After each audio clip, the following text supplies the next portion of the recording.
Fans, we want to welcome back Blue Bomber legend and a member of the TSN panel. Please show your support and help us welcome back and welcome home Milt Stegall.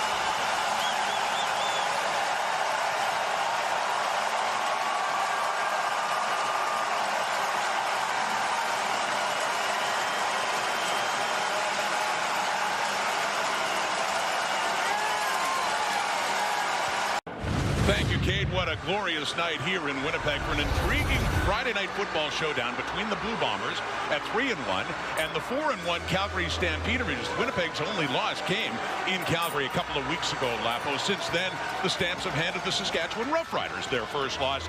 Vernon Adams, one of the big reasons why this team is resurgent. Second leading passer in the CFL. 428 yards last week. Sixth time in his career he threw for 400+ yards, 3 touchdowns. He's been spectacular this season, fitting very well into this offensive system. Zach Collaros has a bye week to think about. Last week, 2 weeks ago, with 2 interceptions, 2 pick sixes. Just got to get better rhythm from the offense. I think that's what they're looking for offensively in Winnipeg. Mike O'Shea in his 11th season as the head coach in Winnipeg, longest run in franchise history, most wins in franchise history.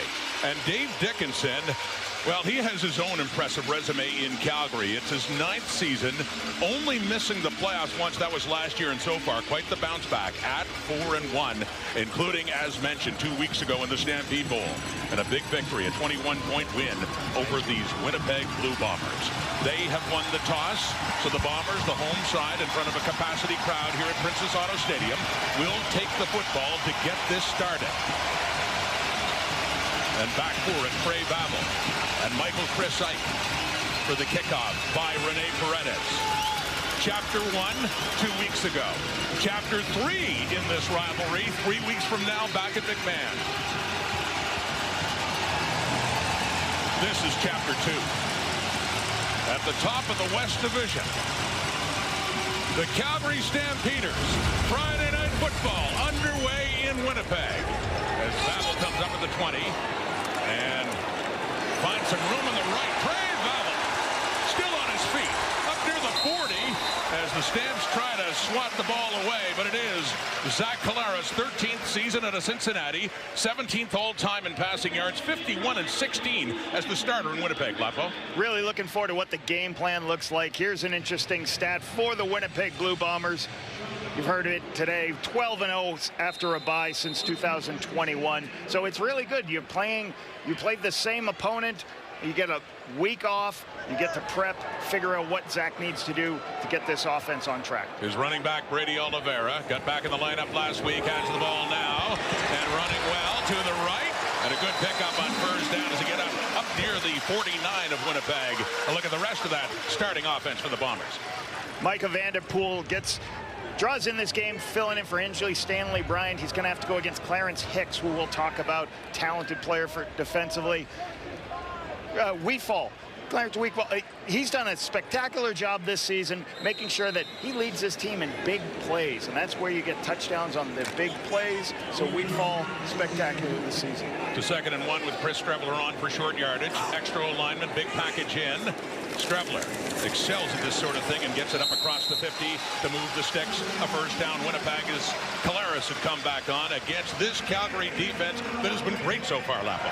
Clarence Hicks, I just mentioned, monster of a game last week. 2 sacks, 1 forced fumble. You talk about fast twitch in your defensive ends. He's got it.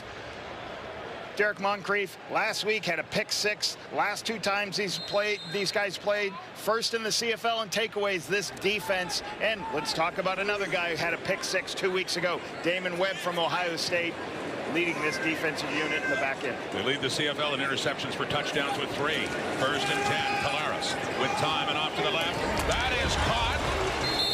That is Joey Corcoran, one of their draft picks in 2025. Corcoran has the catch, just his second catch of this opening season for him, and that pickup for Winnipeg. And this is what's going to happen in this football game. Calgary plays a lot of zone coverage.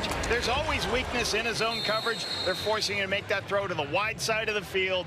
Zach recognizes it, gets the ball out to their draft pick from this season, Joey Corcoran, out of the University of New Hampshire. I was going to say Lapo's home state. A Canadian kid went to New Hampshire. His second CFL catch, drafted in the 5th round in 2025, second and short. Collaros in, handing off. Oliveira again.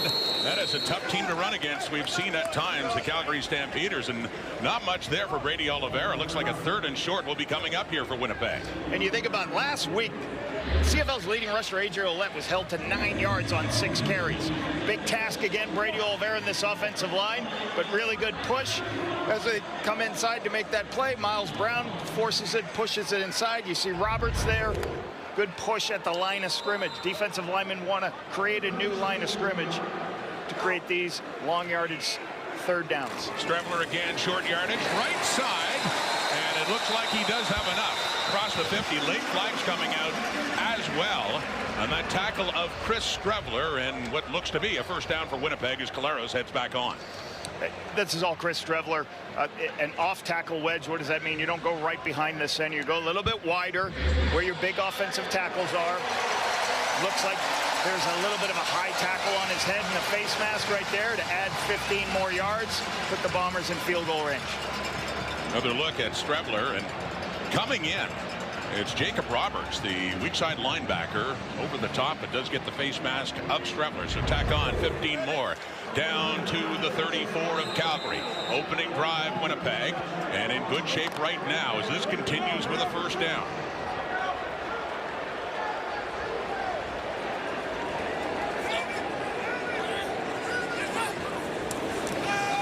Quickly off to Jared Stearns in his 1st year with the Bombers, and inside the 30, keeps those legs driving. It'll be another 2nd and short coming up here for Winnipeg. Stearns, who started his career with the Saskatchewan Roughriders, 1st year in Winnipeg. Amazing record for Zach Collaros since he's come to Winnipeg. 74 touchdowns, only 25 interceptions, completion percentage through the charts. This is a great time for Zach Collaros, being an unbelievable organization, having an unbelievable Hall of Fame quarterback. And on the 2nd down, Collaros stands in, under pressure, down he goes. A sack for the Calgary Stampeders, and it's Miles Brown who picks it up. 1st sack as a stamp for Brown, and that pushes the Bombers way back to the 37.5 for Calgary, and a field goal try coming up. This is how you get pressure. If you watch, Hutchins comes inside trying to move the guard in that direction, and then Brown comes around. You call this a twist, and you'll see this happen. As he twists around, he goes behind the tackle, makes the play on the inside. So sometimes offensive linemen go get on the same path. That creates the twist for the sack. Sergio Castillo, 10 for 11 on the season. This beyond the 45. Tucks in to the left. First possession, 1st points on the board off the foot of Sergio Castillo.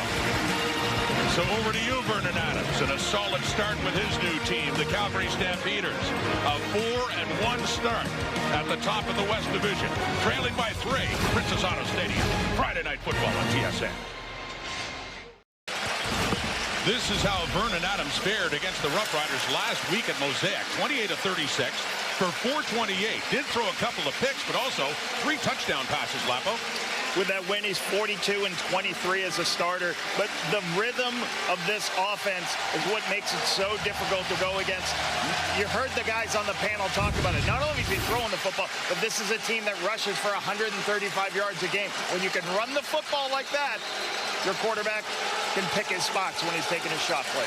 His running back, Dedrick Mills, who had 85 yards rushing last week in Saskatchewan, throwing on 1st down.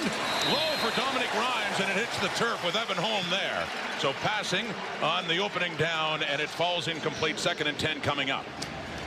Chris Fortin's been solid football player. First round pick, 8th overall, 3rd straight start for him. Speaking of picks, first pick overall, Alford has had 6 for 156 last week with a 26-yard average. Most by a rookie in 23 years, as you heard in the pregame show. Damian Alford. 2nd and 10 now for VA. Stands in. Off to the left. It's caught. And a first down. He goes right back to Dominic Rhymes, one of the newcomers as well in this Calgary offense, and a big first down for Calgary. Dominic Rhymes is the inside receiver. You're going to see him break out to the sideline. As he breaks out to the sideline, you have one in, one out. Bonds goes too far inside, thinking it's an inside dig. Easy read by Vernon. Put the ball on the outside. Down to the 51 of Winnipeg. Quickly. It's something they did so well against Winnipeg 2 weeks ago. Deep balls, quick strikes. Here's Adams again, and off to the left, and another completion down to the sideline for Jalen Philpott. Also had a big game last week in Saskatchewan, 8 catches and 86 yards. Yeah, 8th in the CFL in yardage. He's got 6 second down conversions. Nice, pretty picture on the sideline. Throw it to the sideline where only Jalen can catch it. It's a high ball. He gets great body. He has body awareness to put his foot in the ground. You call that toe tap, working the toe tap drill to keep the ball in bounds, put him in score zone. Adams 2 for 3 in this opening drive and handing off to Mills. Gets his first carry. It's a good one. Dedrick Mills powers his way down to the Winnipeg 20.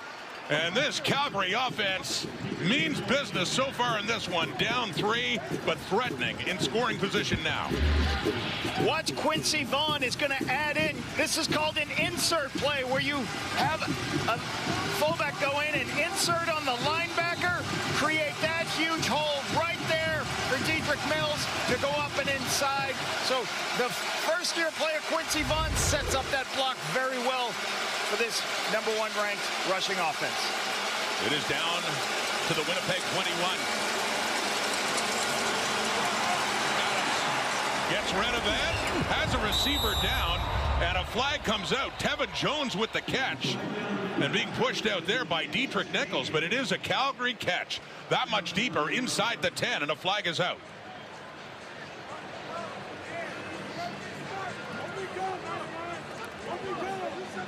Saw Adams took some time to get rid of the ball, and he also took a hit. Roughing the passer, Winnipeg, number 99. Ball will be placed at the 1-yard line. First down. As announced by the referee Justin McInnes on Cameron Lawson. Cameron Lawson, you'll see right here from Queens with the hit late to the quarterback. Nice spin move when he goes. Canadian Football League doesn't want you to bring him to the ground late. Put your weight on him. Puts a penalty, puts the ball inside the 1-yard line, which is going to be a 90% chance of conversion right here. So Bombers started Lapo with a field goal drive, and right back comes Calgary with the penalty, setting up 1st and goal at the Winnipeg 1. Quincy Vaughn in at quarterback. Keeps it, pushes, big body of Quincy Vaughn trying to break the plane of the end zone. Still no signal, and it's 2nd down coming up.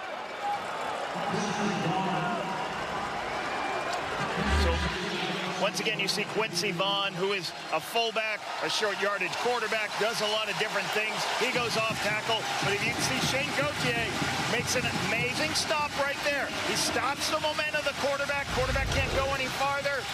Keeps the ball at the 1-yard line. We'll see where Calgary goes on this next play.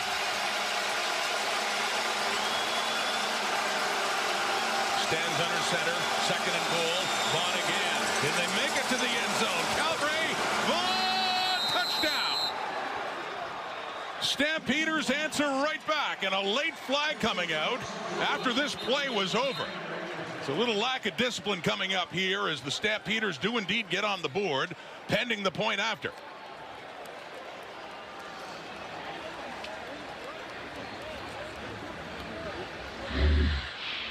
Watch Quincy Vaughn here. We think he may get a penalty at the end of his play. Ball's in for a touchdown. A little bit late hit on Reda Cramdy here. 15-yard misconduct penalty against Calgary, number 19. Those 15 yards will be applied on the kickoff. Touchdown stands. Huge penalty is going to affect on the kickoff. So a little conversation afterwards for the rookie Quincy Vaughn, drafted in the second round, 17th overall. He capped off the 7-play drive, 70 yards, gets his first CFL touchdown, but a little bittersweet as he takes the penalty afterwards, as Lapo says, that shove on Reda Cramdy trying to push his way through. So we do have a point after try. See if the Stamps can make it a 7-3 game with the veteran Rene Paredes. Puts it through. So a converted touchdown. And they'll have to kick off much further back.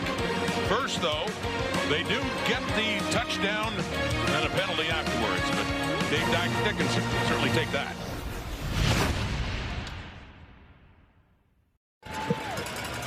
More twists, more turns, more challenges. Don't miss an all-new The Amazing Race Canada. That is Tuesdays on CTV. Stream next day on Crave. Friday night at a sold-out Princess Auto Stadium, and the home side is now down after Vernon Adams and the Calgary Stampeders drove from their 40 after falling behind a field goal, capped off with a Quincy Vaughn short yardage touchdown. There's Michael Chrisite back there. Help out with Trey Bavel on the kick return, and it's a long way to go for Rene Paredes because of the roughing penalty to Quincy Vaughn. So kicking off at the Calgary 15. Good field position coming up here, one would assume, for the Bombers and Bavel. Across the 45, 50. Bavel getting a little help, getting a little push up across the midfield stripe and down in the Calgary zone for Zach Collaros to get this started. Great record here in Winnipeg since becoming a Bomber in 2019. 2-for-2 start. Down for a field goal. They trail 7-3 Friday night in Winnipeg. Bomber fans have loved this since 2019. Easily the best team at home. Winnipeg with 43 wins in home field. Lapo, you were at the start of that in 2019. Some of those, and same thing. Winnipeg 12-0 after a bye, Rod. And they've got an 8-game winning streak against the Calgary Stampeders. Goes all the way back to 2017. So for Calgary tonight, hey, we got to break a streak. Somehow, some way, we got to make sure that we turn out with a win. Either stop Winnipeg winning all these byes or get their first win in Winnipeg since 17. 8 straight losses by the Stamps here in Winnipeg. 7 of those 8 by a single score. They've been close. 7-3 Calgary leads. Winnipeg ball again. Back to Brady Oliveira as he takes his time and finds a gap and works his way through for about a 5-yard pickup. Second down coming up here for the Bombers. Good second and medium position. Where the Bombers have struggled this season is second and long. What is long? 7 yards or plus. They're last in the Canadian Football League in being efficient on that down and distance. So they've got to make sure that they can be right where they're at. Second and medium right now. Open up more offense to them. Oliveira is not yet the leading rusher in Winnipeg. That would be Matthew Peterson, who took his place when Oliveira went down very early in their first game. Missed a couple of games. Throwing now in second down and gets it off to Oliveira. Short pass. Tries to push his way through for a first, but not even close. Gets it back down around the original line of scrimmage. So third down coming up. And here comes Castillo onto the field again. And this is what Calgary loves to talk about. We're going to play zone. We're going to drop everybody out, and then we're going to rally up and make the tackle. You see Johnson coming in from his corner spot, seeing the ball check down, makes the stop, get him off the field on 2nd and 5. So this Calgary defense continues to stand up. This is a 57.5-yard try for Sergio Castillo. He's at a couple of 60 yards. Had one earlier, across the 45. This one is good. He's just about money from big yardage. Big one there for 57. Got a 1-point game now, first quarter in Winnipeg.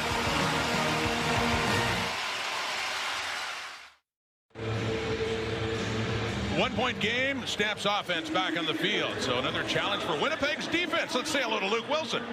Rod, it was very interesting that first drive. You know, you come out here and obviously Stamps had something drawn up, and they were very, very similar play concepts, a little different. But if you look here, let's lock it in on what Winnipeg's defensive structure is. Their cornerback, number 24, is actually the low man, and the high man is the halfback Nichols. They like to call it cut coverage. In Bonds, the cornerback is jumping stuff. So they're basically getting him to bite underneath, and then they're throwing right underneath Nichols, the halfback. So there's your first play. We come back to, again, similar structure, different, similar play, a little bit different of the underneath route. I want you to watch Bonds here. Jumps in, they go right behind him, and Nichols is that soft halfback. And once again here, you have a guy who gets a great rusher for Winnipeg, but Vernon Adams Jr. is like, you know what? I know what's going on over there. I know the coverage. I'm going there again. So once again, I think that Winnipeg will change his coverage up here. And he drops the snap to start the second possession. Can't get a play off. Luke, thank you for that, but just fell right in the lap of the Winnipeg defense there as they just pounced on the mistake by Adams and the Stampeders, second and long. Some of these things can be attributed to this crowd, of a sellout crowd, making some noise, making it more difficult for the offensive line. Chris Fortin and company. You can see this silent cadence being used by this offensive line. Basically, one of the guards is looking back at the quarterback, and he'll tell Vernon it's time to snap the ball. Snaps it to Fortin. Fortin then snaps it. Really loud here at the stadium with the Stamps offense on. Throwing again. It's caught. Philpott again up near the first down mark. So they go to work again. Another completion on that long second down after the loss. And it is another first down. The sticks move for the Calgary Stampeders. Great protection up front to throw this ball all the way out onto the sideline. Gives you great opportunities. Throw it outside to Philpott when you have great protection like that. And they keep attacking the wide side of the field of this defense, because there's a lot of players on the inside near where the slots are. They keep pushing everybody out to the sideline to get the throw. Back to the ground on first down, and not much there. A yard, maybe two. Tony Jones, the leading tackler for the Bombers, starting in the middle and getting the stop there on Dedrick Mills. Second down coming up.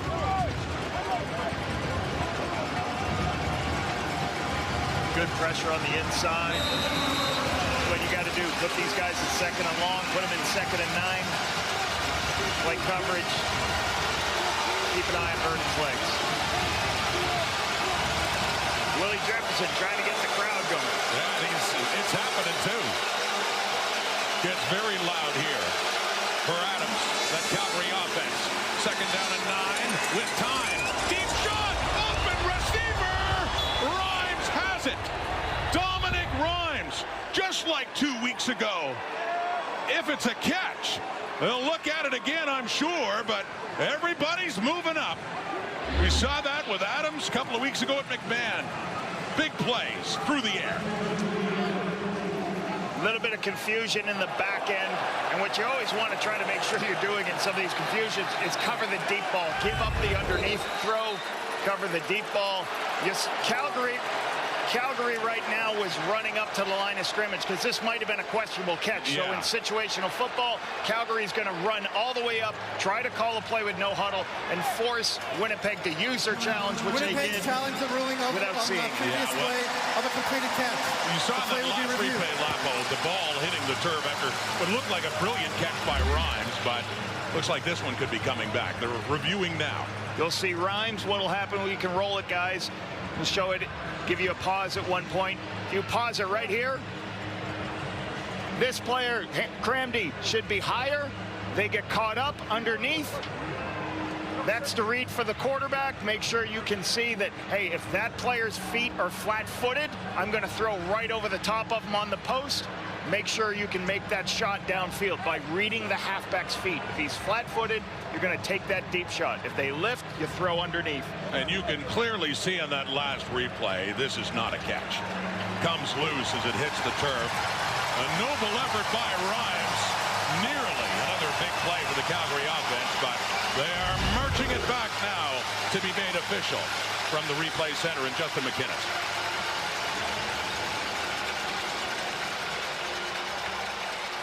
And you can see, as Luke Wilson talked about, after review, the ruling on the field is overturned to an incomplete pass. Third down.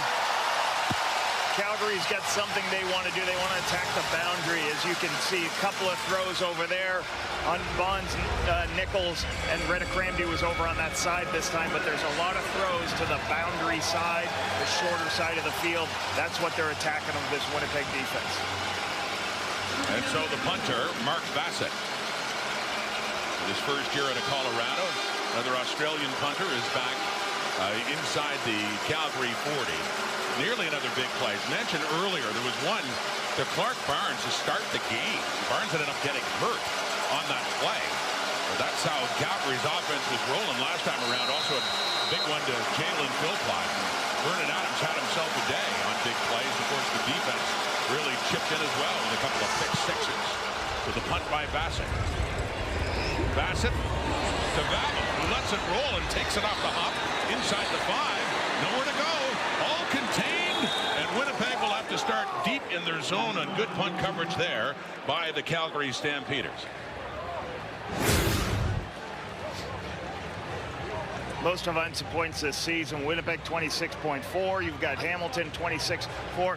Hey, Nick Dembski's one of the guys we like putting this board up of him because there's so many, obviously leads the CFL in consecutive catches, can do so much downfield. This is the guy that Zach Collaros, when they see man coverage, they want to get the ball to him. It's a guy they want to give some speed sweeps. This is a guy that there's a big trust factor in Zach, where he will be in the right place at the right time, and that's what a quarterback wants. Explosive offense, especially in this field, albeit missing Dalton Schoen, their slot back, and missing their left tackle Stanley Bryant as well, injured and out in this game. And they tried running at that time and just able to grind out a couple of yards. And a second long coming up here for Winnipeg. The Bombers have already had 2 byes, by the way.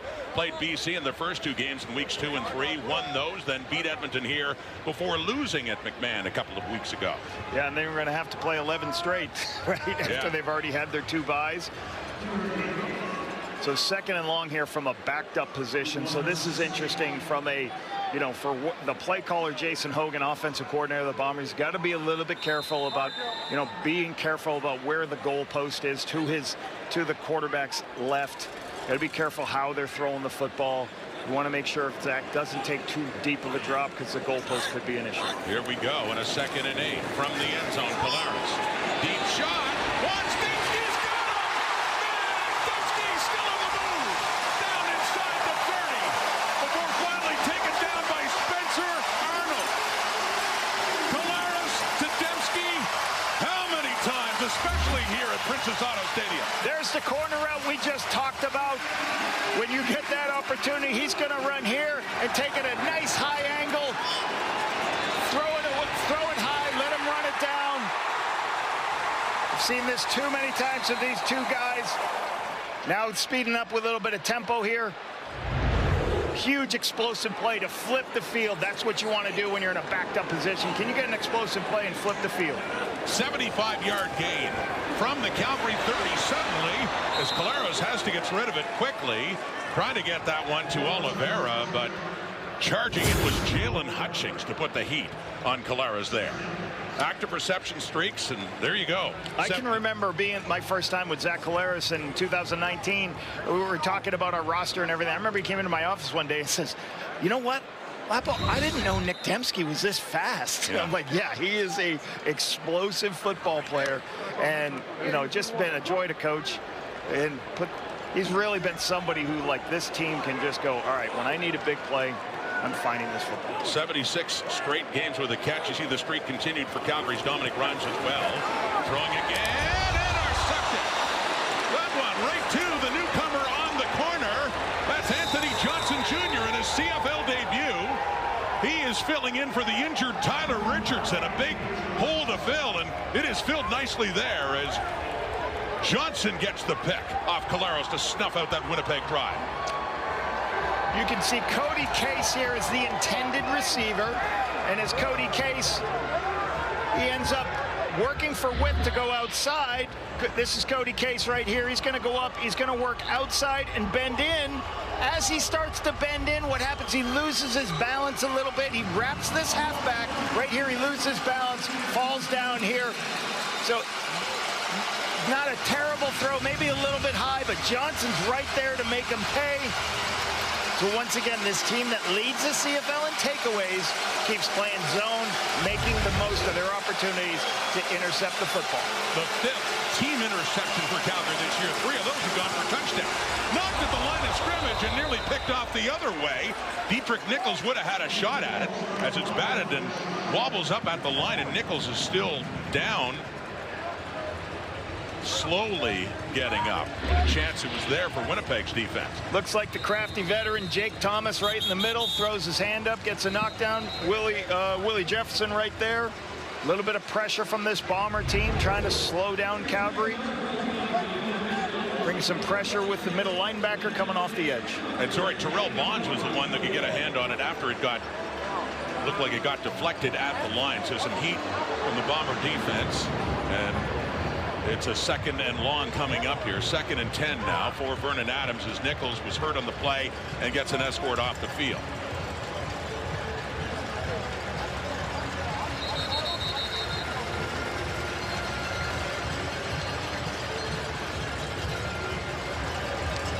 Jake Thomas in his 13th season in the Canadian Football League. Just an outstanding football player, representative of this Canadian Football League. Very fortunate to draft him, Rod, years ago, 2012. Just enjoyed him so much as a professional. They quickly whistle it in now. Stampeders over the ball. 2nd and 10 at their 45, leading 7-6. Willie Jefferson trying to move in. Can't get there, and it gets to Tevin Jones. Another big play by the offense of the Stampeders through the air as Jones, another newcomer to this Calgary team after starting initially in Saskatchewan and briefly in Montreal. First down, Calgary on the move with a 1-point lead. I'm missing the sound of your heart beating.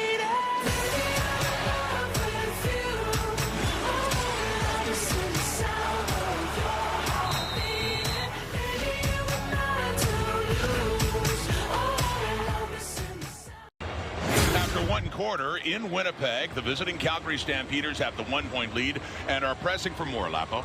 You can see the game plan for the Calgary Stampeders. What's their change up from 2 weeks ago? A little bit more passing yards in this game. That you didn't see the rushes as much of Dietrich Mills, but a lot of throws on the perimeter. And one of the things, the weaknesses of this Winnipeg defense, sometimes they cover all those slots, but they give you opportunity, the slot receivers, they give you opportunities to throw out on the corners and attack the corners. That's what their game plan is in this first quarter. Well, it's great to have Kate Burness in our panel there, including, of course, Milt Stiegel, a legend in these parts here. And Kate, oh, gotta love it. Involved here in the firing of the T-shirt cannon. I see Sarah Lusky there. Sarah Lusky, there it is. High fives all around and having some fun here on with this 90s night here at Princess Auto Stadium. Rumor has it she didn't get her license in time to fly the plane. Oh, is that right? We'll have to look into that. Calgary football, and back on the ground to Dietrich Mills. Gets it down just inside the Winnipeg 25 with the 1-point lead. Really good by Dietrich Mills here. Really good blocking up front. Christy McCanno gives a really good kick-out block to get this yardage for Dietrich Mills early in the run game, get this 5-yard gain. Stampeders in their opening drive moved it down. Short yardage touchdown by Quincy Vaughn, and that still stands for the lead at 7-6. 2nd and 5 now. Stamps scoring range. The heat is coming. Michael Griffin nearly gets to him, and it goes up. Rhett Cramby in the coverage on Rhymes inside the 5, and Rhymes is able to get a hand on it, but it falls incomplete, and it's a 3rd down and a field goal try coming on for Rene Paredes.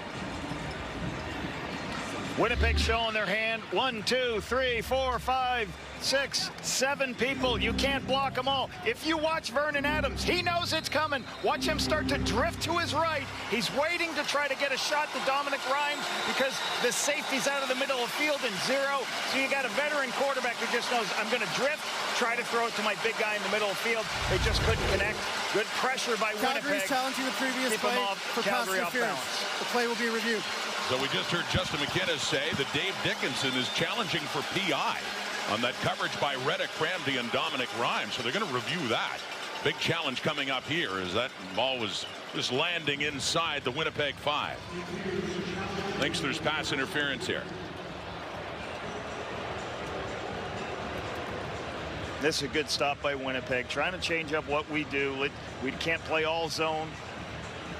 Vernon M seen every picture in the book, so sometimes, especially a team like Winnipeg who doesn't do a lot of different coverages, they go ahead and make sure, hey, let's take a couple of shots every once in a while and let's pressure with extra people. Here we can see this. They're going to take a look and see what Reddick Ramsey's right hand is doing. Is it pulling down Dominic Rhymes' right arm before the ball gets there? That's what they're going to be looking for. This is so hard as a defensive back. You're in a good position. You're there. You're covering.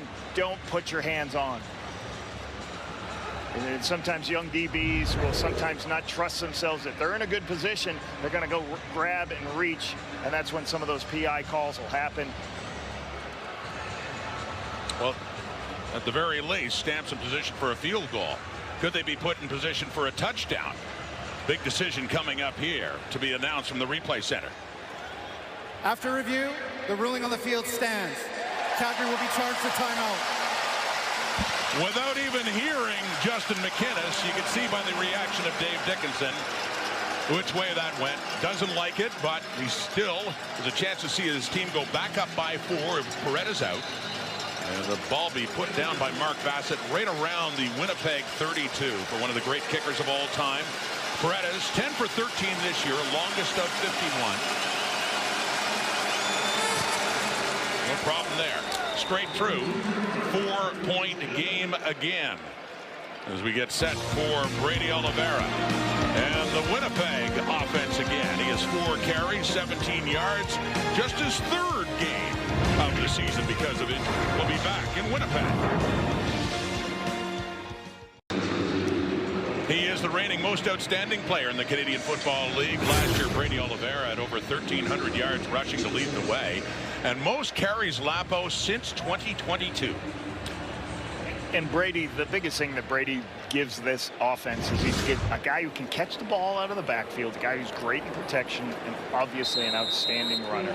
Low center of gravity. He's got balance. You want balance in your tailback to make, as they make people miss. He can make a move and then get more south. And he's a very powerful runner, as we see right now. Makes a couple of moves, a little spin too to pick up more yardage. Oliveira, it was their opening game in week 2 against BC right here where he busted off a 43-yard run but got injured as he was taken down, a shoulder injury. So he was done and missed the next 2 games. Came back against Calgary at McMahon 2 weeks ago and picked up 61 yards.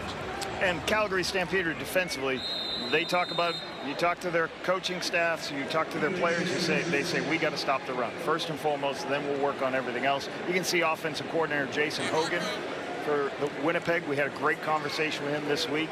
Players really enjoy how, as a veteran players enjoy, he's listened to what they want to call in the course of the game. Calling a pass here, and Collaros barely gets rid of it and completes it to Dembski. Oh, they hooked up for a big one in the first quarter for 75 yards, and then there was a pass picked off after that. But they connect here now, and a big first down in Stampeder territory. Collaros to Dembski again. He climbs the pocket. He knows where his receivers are, and he just waits, makes the throw up here. The off-schedule game of Zach Collaros, he's such an on-time. He knows every coverage. So normally you see the ball out of his hands quickly, but when he can do some off-schedule stuff, it is special. How he started out in the Canadian Football League, it's less and less because he's such a smart quarterback. He knows where to go with the ball as soon as ball snapped, but when he can do the off-schedule stuff, really problems for a defense, especially this Calgary zone defense. Derek Moncrief in on the tackle, tried to swat that one away, but he'll bomber ball and back to Oliveira. Micah Tights among those in the Stamps to make sure he gets nothing. Charles Wiley in there as well for Calgary. Nothing there for Brady Oliveira. You know, and an interesting stat about Calgary, there's Bob Slowick, defensive coordinator. We had a great conversation with him. The veteran, spent many years in the National Football League as a defensive coordinator. And this defense has not given up more than 1 opponent TD drive all season long. So they've given up 1 TD drive, but they haven't given up a second. Amazing stat for them. Their streak is 5 games of doing that. Second and long. Collaros throwing to the right. It's caught again. Oh, what a nice grab by Dembski. Inside the Calgary 30. First down, Winnipeg. simple. I'm going to go and attack. I'm going to attack the receiver. Watch Dembski right here. He's going to go in and then back out on Moncrief. This is zone coverage, but Moncrief has to protect the inside of this zone coverage. So what do? You lean into it and then bang back out. Beautiful throw by Zach and great hand-eye coordination for Nick to make this play downfield. Collaros putting it right in there, and look at that. Now, there was a 75-yarder there, but 3 catches for 109 already for Dembski. Collaros to work again. Caught inside the 10. Down to the 5, and reaching for the end zone is Carrick Wheatfall. His first catch of this game. Their leading receiver coming in, and a big one there to set up a 1st and goal Winnipeg. You talk about floods in the Canadian Football League where one person goes deep, somebody goes in the flat, and then somebody goes here. You're going to see this, and you try to send 3 people to the sideline. You can see it right there. There's 3 people. There's only one person had to go deep. The halfback is in the bind. Great execution of the flood play into the boundary, pushing everybody away from the coverage. He had only 1 catch for 8 yards 2 weeks ago in Calgary. He's already got more than that. 1st and goal at the 4. Touchdown! Touchdown Winnipeg! And who else? The way it's gone tonight. It's Collaros to Dembski to get it done.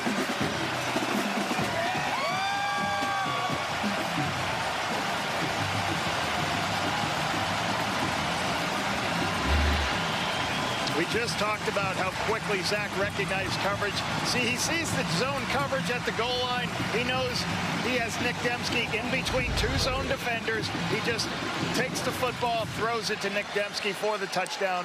The relationship between these two guys is obviously one of the best in the Canadian Football League. And the 5th touchdown of the season for the veteran. 10th year out of Manitoba.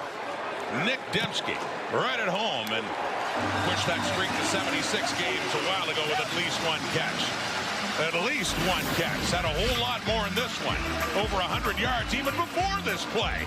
Collaros to Dembski yet again. And Winnipeg takes their first lead of this game. Nick Dembski gets the touchdown off what I call the taco play. What are you talking about? It's a 2, it's a corner, and an out. Watch what happens. If you watch Moncrief here, right there, he starts to look outside to go push to the outside part of the zone. There's nobody on the inside part of the zone. Zach's looking at that halfback, seeing that there's nobody standing over Nick Dembski. Easy throw, easy processing on the taco route, Rod. How about that? I call it a taco. I don't know if they call it taco. You're making me hungry. That on the side of the panel with all that food. Kalen Horton back with Ludwig Choquette for this kick return now as the Stamps find themselves down by 3. Collaros 4 for 4 in that drive for 64 yards, capped off by Dembski. Down for Horton, outside the 10. Kalen Horton, first-year Stamp, big return out of bounds. He gets it up across the 40, but the 44. Well, he was the first pick overall in the draft, and you can see why, especially last week. Damian Alford, they call him Moose. And there was a Moose sighting in Regina with a couple of touchdowns. Let's head down to field level and say hello to Britt Dort. Well, you might say Rod Moose on the loose, definitely showing off why he was the first overall pick last week. And perhaps his chemistry was built because he actually had a little mini camp with VA before the draft even happened this year. But he did tell us VA didn't even remember who I was when I came to the Stamps. Might notice his height, 6'6". He tells us he plays like a big receiver because he has to, but his favorite player, guys, Chad Ochocinco, who is about 6'1", so a little difference in height there. But hey, maybe he plays like him. Hey, Britt, we just had our first Moose sighting there as it comes down, but incomplete. But yeah, that was a big day he had last week. 156 yards receiving. That is the most by a #1 overall pick since Don Blair, also the Calgary Stampeders, back in 2002. He had a spectacular career at Syracuse. He's on the outside here on a little bit of a double move. You see him. It's what you want to do. One-on-one matchup, go make the play. Couldn't get his eyes right and his hand-eye to make this catch. He had 1 year at Utah, Rod. You just weren't sure. Didn't have productivity. Didn't play a lot against Utah, so everyone's kind of going off his younger year film at Syracuse to see if he could be an impact player. Throwing on second down. It is caught by Eric Brooks. First catch of this game. Up to midfield. Turns around and gets enough to pick up a Calgary first down. Calgary doing a good job recognizing, hey, here comes a little bit more pressure at this Winnipeg defense. Let's bring some people in to buy a little bit of time to get the ball out to Brooks on the sideline. A little bit more space. Works forward for the first down. And you could tell Alford was going to be in the conversation, Rod, as a draft pick, because what is Vernon Adams like? Big guys he can throw to. Justin McInnes, who is the guy in Calgary that they could use to throw deep to, the big guy? Handing off now to Dietrich Mills, dancing his way around, trying to find an opening, and there just isn't much there. Bombers have everything plugged up. Coming up is Dietrich Nichols, the boundary halfback, to be in on that Winnipeg tackle and limit the damage to a couple of yards for Mills. Defensively for Winnipeg, this is where they want to be in. They're in a second long situation. If they want to pressure, now they can pressure, because any catch from a second and long position should be able to get them off the field. They should be able to rally up and make the tackle on second and long. 2nd and 8. The Winnipeg 53. 13-10. Bombers have the lead. Vernon Adams goes to work. Over the middle, it is caught by Dominic Rhymes. Runs with another catch down to the 36, and another Calgary first down. You're going to see Dominic Rhymes wrap again. Retta Cramdy's going to show up in our screen pretty soon. You'll see right there, there's Retta Cramdy. Dominic Rhymes wraps behind him. Behind that low player. Big target, easy throw from Vernon. Gain of 16 yards. Here comes Calgary again. Trailing in the game, and they've been able to move the ball. Some big plays through the air. Rhymes has been a part of that. Taking the handoff. Pump fake with time. Deep look down the right to the end zone. Get out the Moose Antlers. The rookie Damien Alford has his 4th touchdown, and there is a flag back in the Calgary backfield as the Stampeders celebrate another touchdown catch for that young man, Damien Alford. Quarterbacks want Rushing big the passer, targets. Winnipeg, number 93. That 15-yard penalty will be applied on the kickoff. Touchdown stands. A little bit of a play action. They're going to try to take a shot play. Vernon sees the one-on-one matchup on the outside on Terrell Bonds. And again, you talk about big receivers. Why? Because you can spot the ball anywhere. They can jump for the ball. They can bring their hands down and catch it over the top of the defensive backs. But again, you can see this relationship building. And I just talked about Vernon Adams wants big targets he can throw to. That's why he can throw it up and let the big play receiver make the play. 6'6", 225. His coach at Syracuse called him Moose, and you can see why. Moose was on the loose. Had his first touchdown 2 weeks ago. Had 2 more last week in Regina. Number 4, Damien Alford. Calgary's back in front here in Winnipeg.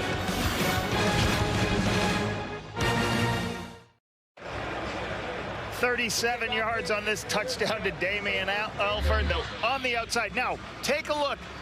What you want to see at Terrell Bonds as a defensive back, watch his eyes. When this play starts, he's looking into the backfield. Veteran defensive backs are going to sneak a peek, but you better get out of your back pedal. You better start to turn and run, especially against Damien Alford for what he's done the last couple of weeks. So you got to make sure, I know as a defensive back, you're going to look into the backfield a bit, but certainly you better turn and run because Vernon wants to take those shots downfield.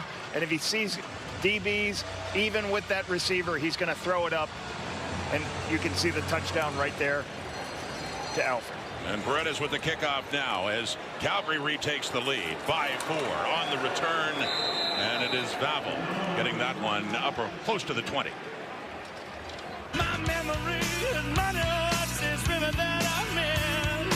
New Orleans is sinking, man, and I don't want to swim.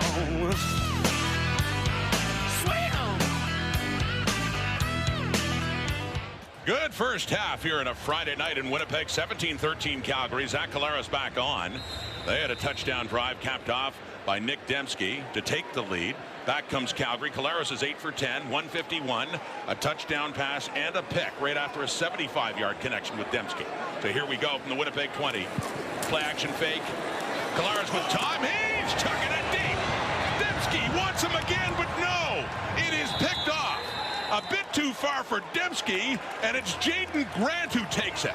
And so Collaros, who's still down on the field, is intercepted for the second time in this game.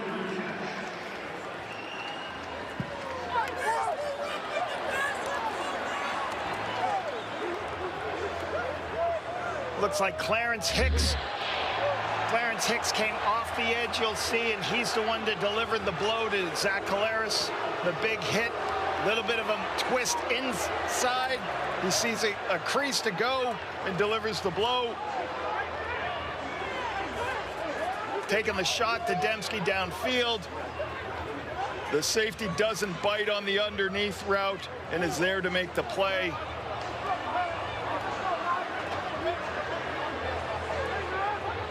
And Collaros is still down on a knee at the 10. A few Bomber teammates around, fans upset on the hit by Hicks and booing now with no penalty flag.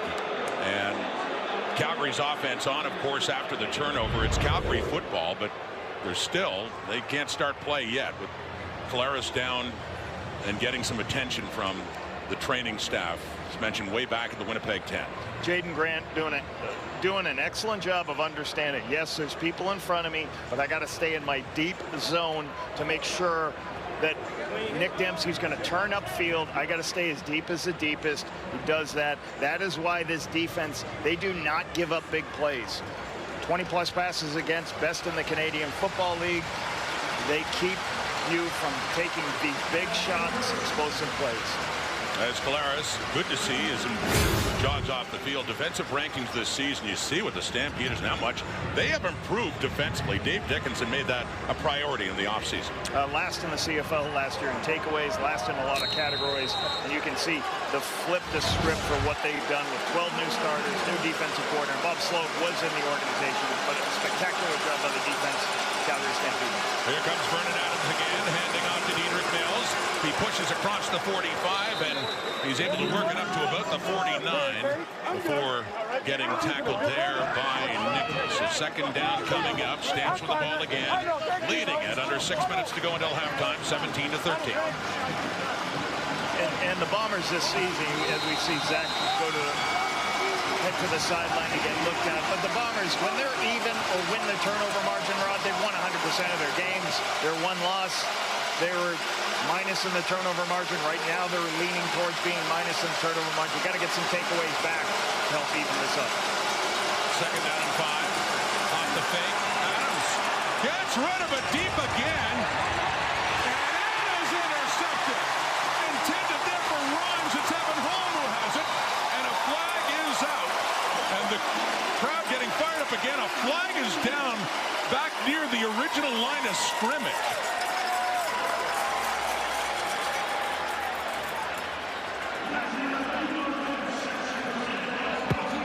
And we'd like to welcome viewers of TSN4 Calgary, watching number NSL. 57. A penalty is declined.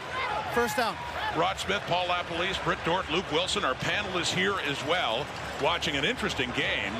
Second in 3 weeks between the Bombers and the Stampeders, who lead, but there was a roughing penalty, an interception. It is Winnipeg football, and here's how it happened, Lapo. Calgary taking their shot play, too. Very similar. Same thing. Field halfback picks it off. Evan Holm is underneath this ball. When the ball's in the air this long, the defensive backs have plenty of time to run underneath it. Evan Holm's there. It's a little underthrown. That's a long throw to Dominic Rhymes. Just talked about it. The Bombers got to get something in the takeaway department, bring some takeaways back to even this out. Here comes Chris Strabler. He is on, in case you're just joining us, because Zach Collaros was hurt in their last possession and is headed to the dressing room. Strabler started game 1. A victory by Winnipeg. Played last week, was 5 for 7. They run it there, and hey, just keep on running. Enough for a first down. After contact, pushing all the way up near the Winnipeg 40 for Brady Oliveira. You can see Winnipeg, they got an extra offensive lineman, Tuli Ellie in there kicking out, trying to create a space inside for Brady. And they run tempo up over the ball quickly on a 1st and 10 at the Winnipeg 39. Faking to Oliveira, Strabler being chased by Flo Rimolade, and he just just has to throw it out of bounds. No options there for Chris Streveler in at quarterback for Winnipeg. 2nd and 10 coming up. So sometimes when you run these zone read plays like Chris Streveler just did, what that means, you read the defensive end and pull it. If the end crashes, you got to know which defensive end it is, Rod, because sometimes Flo or Elimelade, I'm not pulling it off that guy. I'm going to make sure that he really has run down the line of scrimmage because he's so athletic. He can come across and make you pull it and then still recover, which is what happened on that last play. Grey Cup champion with the Argos last year, and a couple of years in Toronto with Calgary before that, and traded back Cameron Judge. So back with the Stamps. Here is Streveler for Winnipeg in a 2nd down, and he's running around again. Chased by Jalen Hutching, so that the Stamps are getting pressure on Chris Streveler on that possession, and a 3rd down is coming up for Winnipeg. And this is what Calgary's built for. We're going to pressure with only 4 players. When you can get pressure with 4 players, force the quarterback to be uncomfortable. You got everybody else in zone, gives you an opportunity to just play zone coverage, drop everybody out, keep everything in front. Streveler throws it away 2 consecutive plays in a row. So Jamison Sheehan is back to punt, standing at the Winnipeg 25. Offenses, both of them have been hitting some big plays, but Winnipeg stalls there. And it is Caitlin Horton on the return up across the Calgary 30, gets it up to about the 33. Interesting development. Ooh, a late flag coming out there too, but interesting. Across the pond at the Open Championship is Scotty Scheffler. Made his move in round 2. He shot a 64, and he now has the 1-shot lead off Matt Fitzpatrick. Brian Harmon in there as well. So off to round 3. You can watch the Open, TSN and CTV, bright and early tomorrow. Mike O'Shea. Conversation with the officials, wanting an explanation here. There was a flag out. 15-yard misconduct penalty against Winnipeg, number 47. That 15-yard penalty, 1st down. That's against special teamer Tanner Cadwallader. And that'll certainly help the Stampeders out as they move it all the way up to the Calgary 47 now in that flag. This is a great play.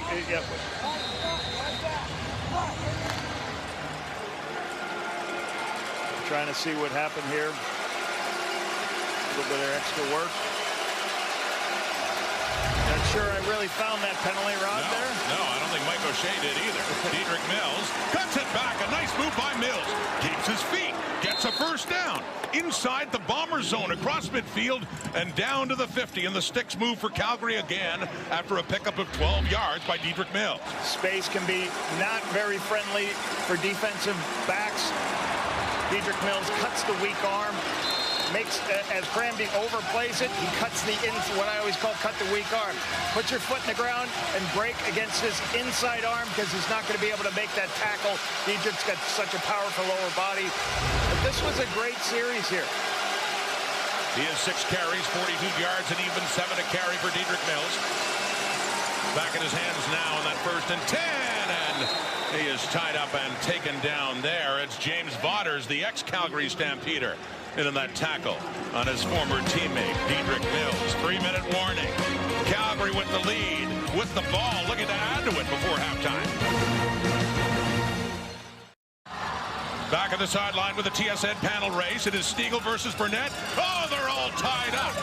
Controversy now as Stiegel is going down. And now Enoch Mwamba takes it. They're going to carry it. Burness, is this legal? Against the rules? Is this legal? There are no rules as Burness races to the victory with Sanchez and Stiegel well behind. And Luke Wilson, I don't think Luke likes it.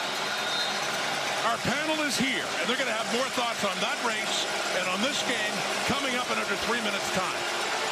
What a race. What a game. Vernon Adams made some big plays inside the Winnipeg 50. 4-point lead. Here we go in a 2nd and 8. And we had early movement. A receiver taking off way early, crossing the line of scrimmage. And that was Eric Brooks well ahead as the flag comes out against the Stampeders for offside. Hardest part of playing. Offside, Calgary, number 87. 5-yard penalty. It remains second down. Hardest part of playing in Winnipeg, Saskatchewan, teams that have loud stadiums, is this process. They're trying to figure out what play they're going to call. They did what I call a stutter cadence, and then you still have to time up a no-huddle, no communication with verbal communication, because the receivers can't hear. So there has to be a hand signal from the quarterback. Then the receiver's got to be on the same page, not on the same page, and that's why you see the big penalty. And obviously a smart football crowd is making even more noise after that penalty. This crowd is loud. 2nd and 13. Picking it up now. Couple of yards inside midfield. Adams facing the heat. They can't get to him. He takes on. Looks like he wanted to throw it, and a late flag comes out again as VA slides down. Not even close to a first down, so this flag could be critical late here in the first half. Usually when a quarterback is scrambling and he starts to move and break the pocket, what happens at times is there's going to be a pull. And Holding, Calgary, number 65. It's 10-yard penalty. We'll repeat second down. Christian Akanu, you'll see it at the guard position. What I mean by a pull is as the quarterback starts to run, as he's engaging, the offensive lineman doesn't know he's moving to his right. You'll see right here. And as Vernon starts to move to his right, McCann doesn't know what's happening. And as the defensive lineman starts moving, there's the tug. So movement by quarterback's great, but you will tend to get more holding penalties when you have a mobile quarterback. Would have been critical if it had gone against Winnipeg, but instead pushes the Stampeders back to a 2nd and 23. For Adams again, 4-man rush, getting chased, steps away. Like another interception, very close for Evan Holm, who had one earlier. Covering Rhymes, falls incomplete, and the Stampeders will be forced to punt. That's going to be a conversation with offensive coordinator Pat Delmonico and Vernon. Hey, we're 2nd and 25 here. The worst thing you can do, usually you're not going to convert this down in distance. Don't put ourselves in a bad position to flip the field and turn the ball over and give Winnipeg an opportunity to flip the field. They got their 2nd-string quarterback in. Hey, live to fight another down, throw it away. You can see the conversation right now. Those guys talking through it. Bassett the punt, Vavel to return. Ray Vavel back. First-year Bomber lets it roll. It's heading towards the end zone, but doesn't get there. Has to pick it up. Gets tackled down near the goal line by Godfrey Onyeka. What a punt. Well placed there by Bassett. Well, how about Calgary's defense, the pressure they've been getting, Luke Wilson? Yeah, Rod, and it's really been with just their front four, and that's what's been really impressive to me, is they haven't brought a lot of exotic looks or pressures or anything like that. They're just getting after it up front, and I think right now, especially with Streveler, and if you're Winnipeg, you got to settle these boys down because you want to give clear windows to your 2nd-string quarterback who's coming in off the bench. It's very, very tough to throw in this league when you can get pressure with 4 and drop 8 defenders. There's just not that many windows. So again, right now, you're already backed up. You'll probably get a couple runs here early. Hope to get a first down, but we need to protect here once we start throwing the football. And Luke, talk about being backed up. They're right at the 1, handing off to Oliveira, gets it up to around the 5, and a 2nd down coming up. That after a brilliant punt by Bassett. There's John Bowman, Hall of Fame defensive lineman, the Montreal Alouettes. What a great career he had, and was coaching in BC, and now with the Stampeders. Bob Sowick spoke so highly about his defensive staff, defensive coordinator of the Calgary Stampeders. And talked about John Bowman, talked about Baron Miles, and that these guys are really, as former players in the, you see Baron Miles right there, as former players in the Canadian Football League. They relate well to their players, and he really enjoys working with them every day and what they're bringing. Big 2nd down, and swinging it off to Jared Stearns. He gets to the first down marker. Huge for the Bombers late in the half, but they don't have to punt the football from their end zone. So good work after the catch by Stearns, and a first down for Winnipeg. If you want to play quarterback in the Canadian Football League, you have to have recognition. There's pressure off the edge. The Bombers had built in a pass play in case the Sam linebacker blitzes. You can't block him in some of these pictures. So what does Streveler do? Recognize it, throws it out to Stearns, flips the field for the first down. You either block him or you throw off him, and that's a good example of Streveler throwing off the free rusher. Chris Streveler, the quarterback, because of an injury, a few minutes ago to Zach Collaros, who headed off to the dressing room. Strebler keeps it himself on that read, and known to run the football himself. He gets it up near another Winnipeg first down, up across the Bomber 20. And from a situational football standpoint, this part of the game, I think this is a bad handoff, and he just took it. So it turned into quarterback ISO. Brady's probably like, hey, what are you doing? You're taking the ball away. You can see it's not a great exchange. So he says, I'll just follow it. Don't worry. You just block for me. I'll get the play.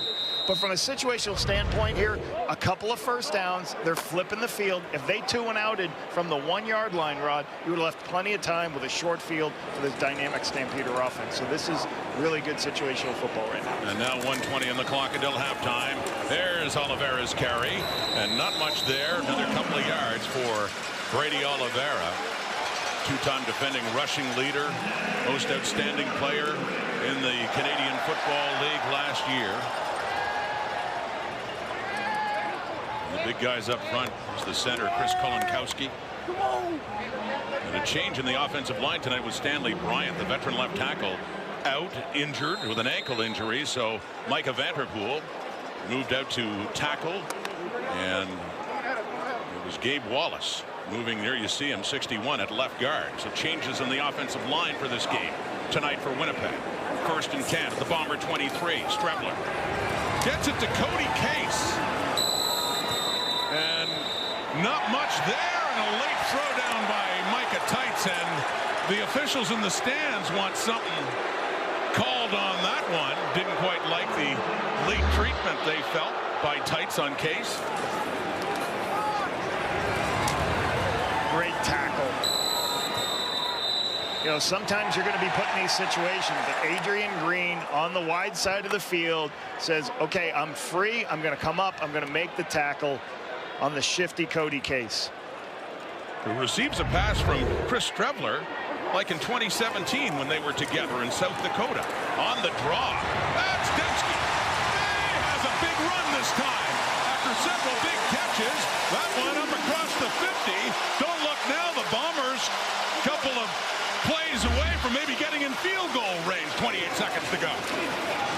Draw play. You know Calgary plays a lot of zone, so as they expand, hand it off to your skilled players, let them get the ball. Working quickly, Strebler taken down. It's Clarence Hicks coming in on his blind side and sacks him back at the 43. So 22 seconds on the clock, and much further to cover now for Winnipeg in a second and long. Hicks continues to play at a high level all the way on the left-hand side. You'll see him on this speed rush here. Come across, get Strebler. Strebler's got to go tempo here because the clock's running out. They didn't decide not to use the timeout. It's just a difficult penalty. Once you're going to lose time, you're going to have to go up to the line of scrimmage. Make it difficult for them to get the opportunity to get in field goal range.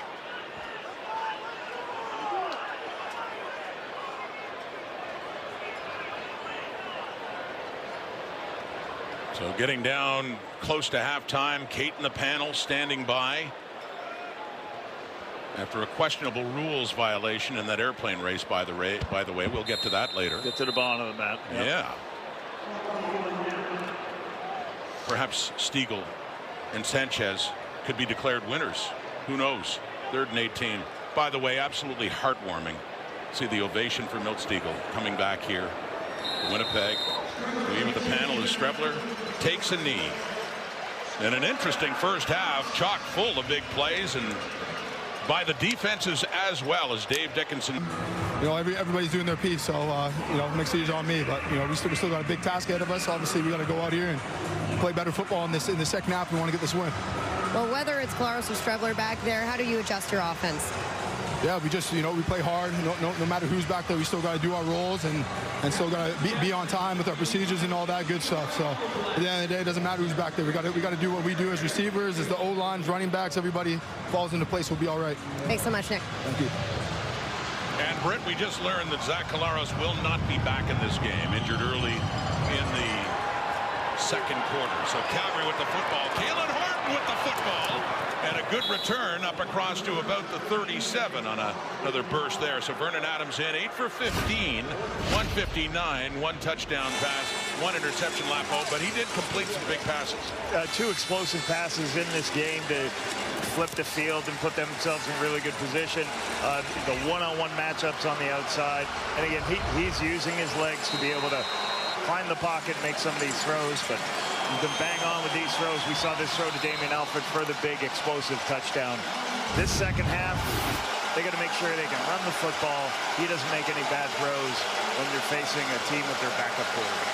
They started this game with a drive for a touchdown. They start the second half now in the hands of Dietrich Mills, and picks up a couple and into a blue and gold wall there. But yeah, big play VA, and we've seen that for the last couple of weeks, definitely. And here's where he ranks this season: 30+ at 11, tied for first, 20+ depth, first, yards per completion as well on top. And one of the biggest things, he's completed almost 58% of his passes, 20+ yards, which is by far the best in the Canadian Football League.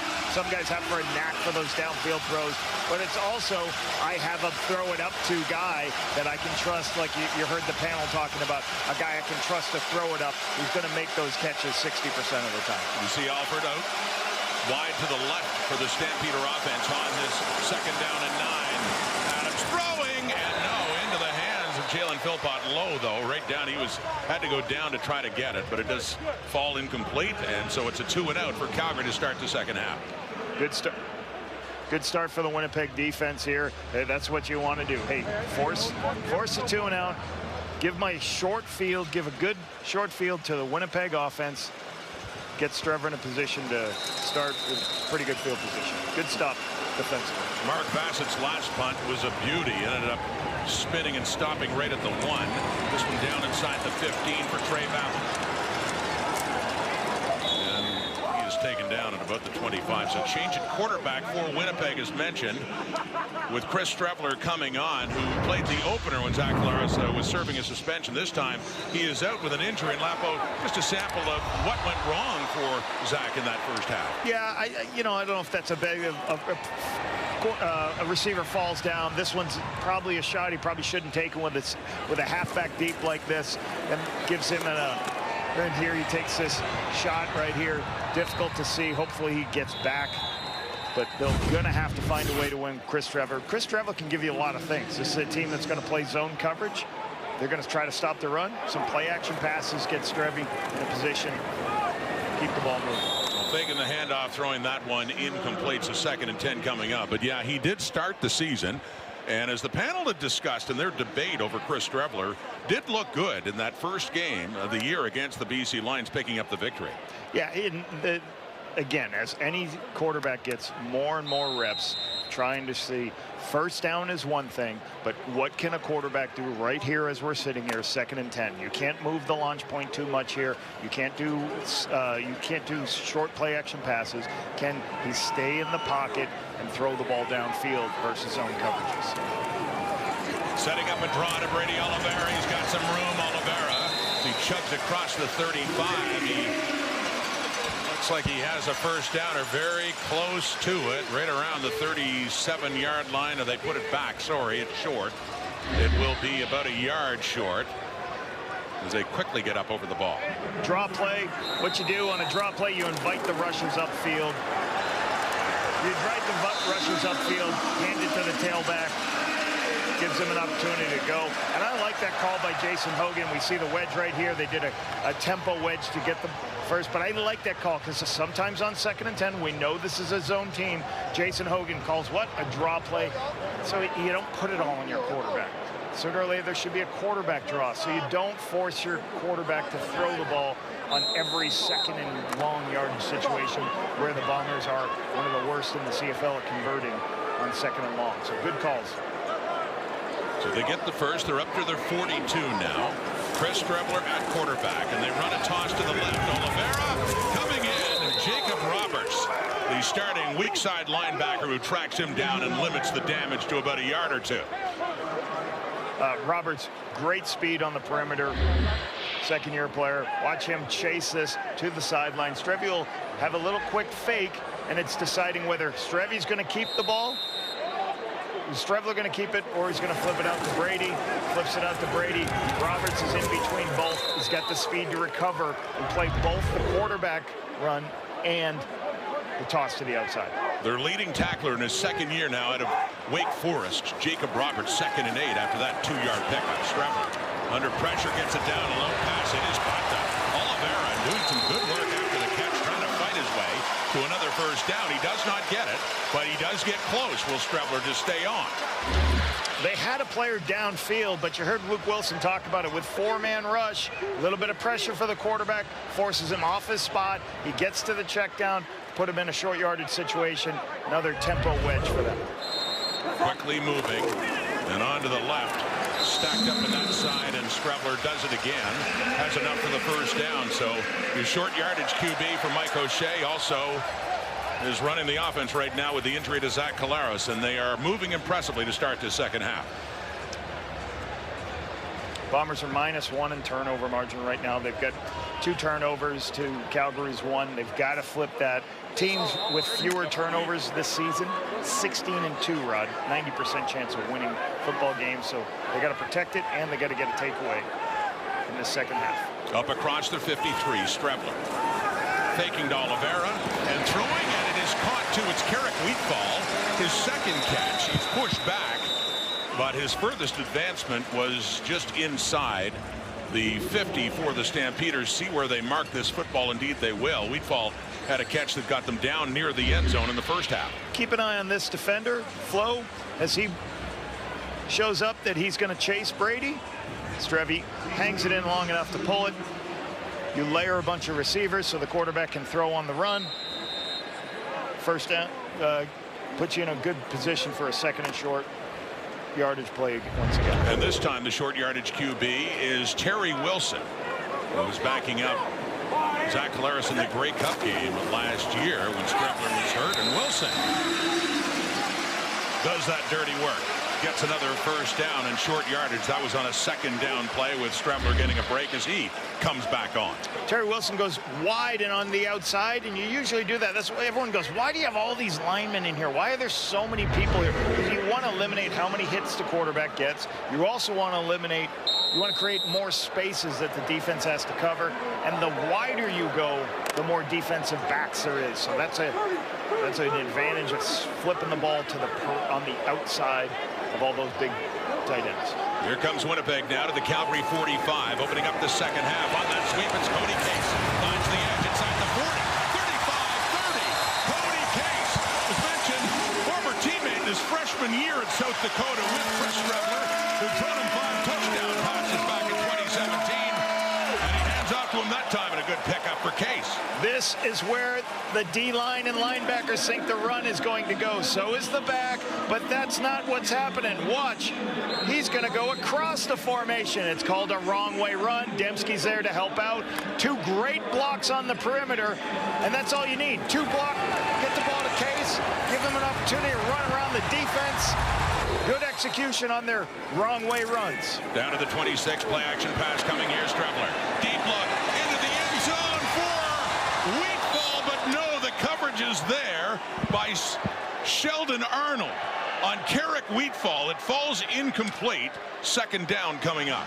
Carrick Wheatfall, the ball's a little bit underthrown here, but you would love Carrick Wheatfall to just kind of jump up, get his hands, and just take the ball away from the defensive back. He sees it's a little short.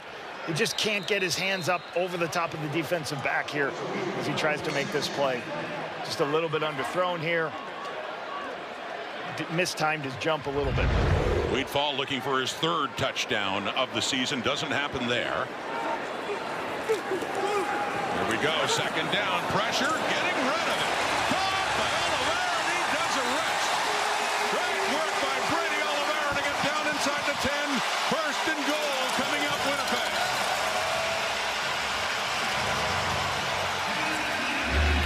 I talked about helping your quarterback in these situations. Call a screen pass. Let all those guys rush. Let everyone get in coverage. Get one of your best football players the ball in space. Great execution of the screen pass. Great throw by Strevler there. Put the ball inside the 6-yard line. Now they got to finish. Calgary's defense, the best in the CFL, keeping you out of the end zone when you're inside the 20-yard line. Bombers have been this close before, and this end of the field ended up in a touchdown to Nick Dembski in the first half. Here is Strevler. escapes the pocket, gets rid of the ball, intercepted.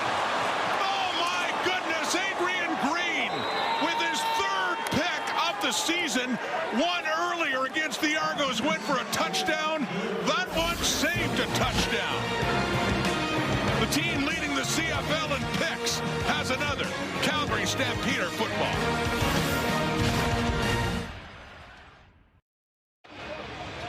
Third interception of the season for Adrian Green. Had a pick 6 earlier in the year against the Argos. Watch, just keep an eye on his eyes. He's in zone coverage. He's covering his deep area. He sees Streveler start to run. He sees, oh, there's a receiver close by.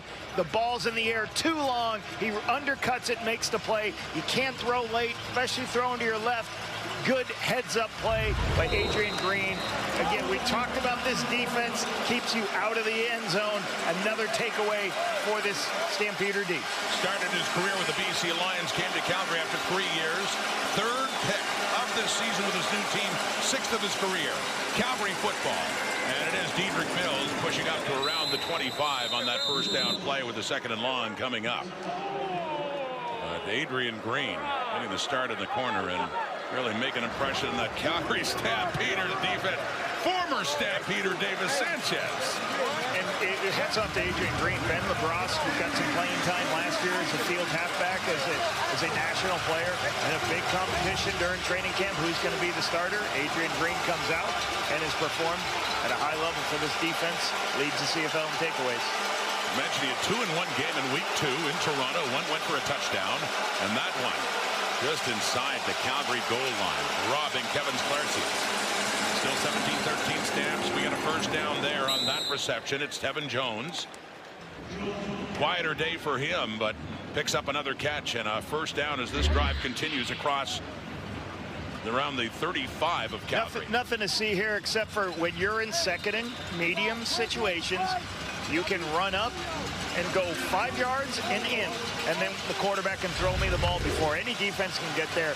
This is all about being productive on 1st and 10 to be able to get these easy throws on 2nd and long, 2nd and medium. So we got a first up at the Calgary 34. Up 17-13. Taking to Mills, throwing and caught. Eric Brooks has it, and then he manages to keep his feet and get it up the 45. Across there and another Stampeder first down. Burnhams pulls the ball quickly, even before Willie Jefferson can adjust. Willie Jefferson got good long arms, great adjustment, Willie Jefferson, but the ball's out of his hand. Vernon already knew where he's going to go with the football. A nice throw on the inside, but it's about his ability to process so quickly, especially on the run. Nice catch on the outside there by Eric Brooks. What a momentum swing after the Bombers drove all the way down. The interception. Now the Stampeders moving it 2. Left side, Mills across the 50. Another good pickup by Diedrich Mills as he gets up near midfield, and a 2nd and short coming up here for Calgary. Mills has great understanding, sees everything collapse inside, so he bounces it outside. Has good vision to see as everybody constricts inside. I'm going to take this and I'm going to wind it up. We call it a wind it all the way back as defenses stay everybody inside. Pickup of 8 for Diedrich Mills. He has 10 carries for 58 yards and the longest of 17. It is a 2nd and 2.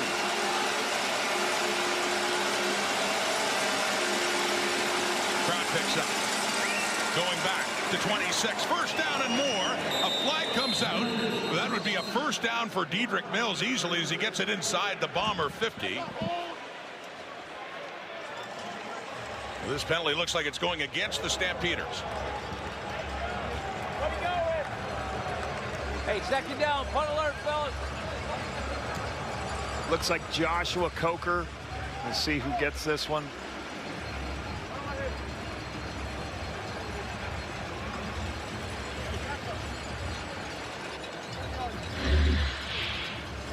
Josh Coker is right here. We'll see if he's the culprit of this one. We're still taking a look at it. Unnecessary roughness, leg whip, Calgary, number 54. It's a 15-yard penalty. We'll repeat 2nd down. So you're just not allowed to. You're allowed to cut within the box. With the box is called the line of scrimmage, but you're really not allowed to go low on a player as the defensive end was still standing up. He clipped him with his leg, and he whipped him here. Good leadership here by Vernon Adams. Well, that was the play before. Yeah. And Vernon Adams trying to settle down Coker, and then he gets flagged for the leg whip. Pushes him all the way back to a 2nd and 17 inside their 40. Adams escapes the pocket. Finally eludes Jake Thomas. Finally gets rid of it. And no, it falls well shy of the intended receiver, Dominic Rhymes. Bomber was closest to it. Falls incomplete. Another flag is out.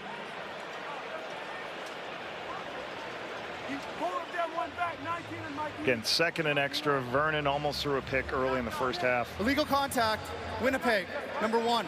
It's a 10-yard penalty. We'll repeat 2nd down. So a good break for Calgary. Dietrich Nichols, the veteran defensive back, is flagged for that one in the 2nd down. Well, they'll move up a little bit more. Still a 2nd and long. Looks like it's Terrell Bonds who's going to get this. Okay. Yeah, we'll take a look. Run this, guys. We'll take a look. No, it's Dietrich Nichols.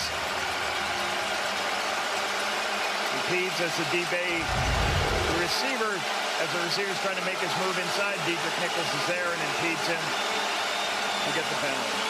2nd and 7 now. Adams, it is complete. It is Jalen Philpott. It's across midfield, and it is very close to, yes, indeed, it is a 1st down as this drive will continue for the Stampeders. It's really great to see the relationship. Vernon Adams, Jalen Philpott, the most 2nd down conversions on the season for the Calgary Stampeders on passes that they're throwing to. Love to see this relationship. I know Jalen Philpott talked about in free agency.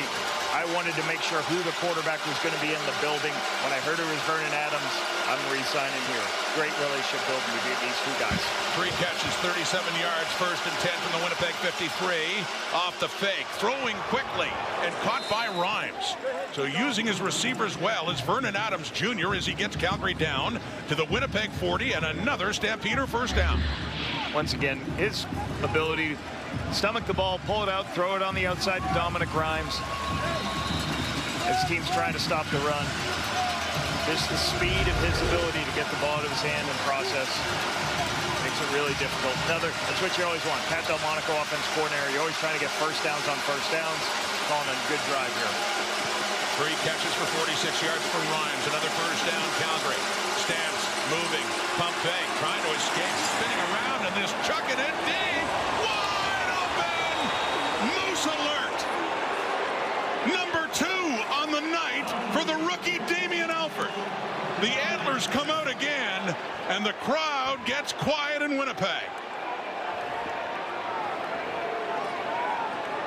And what a play by Vernon Adams to make that happen, too. To get it down to his star rookie receiver.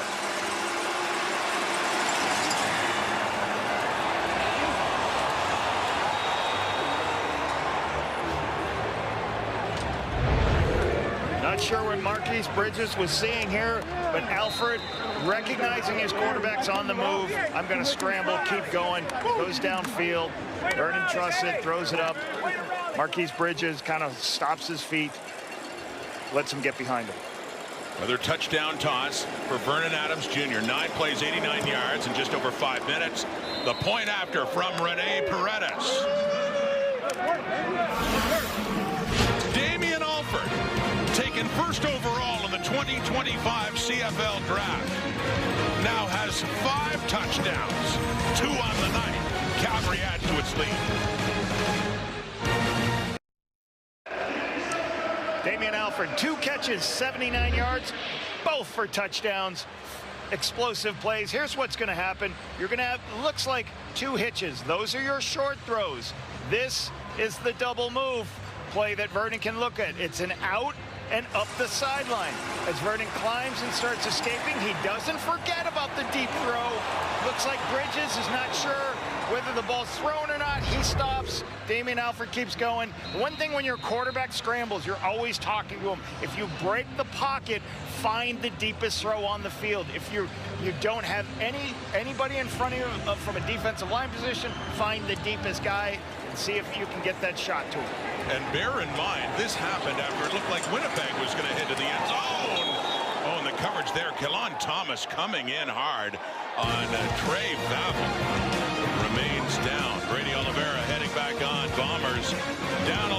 got some work to do.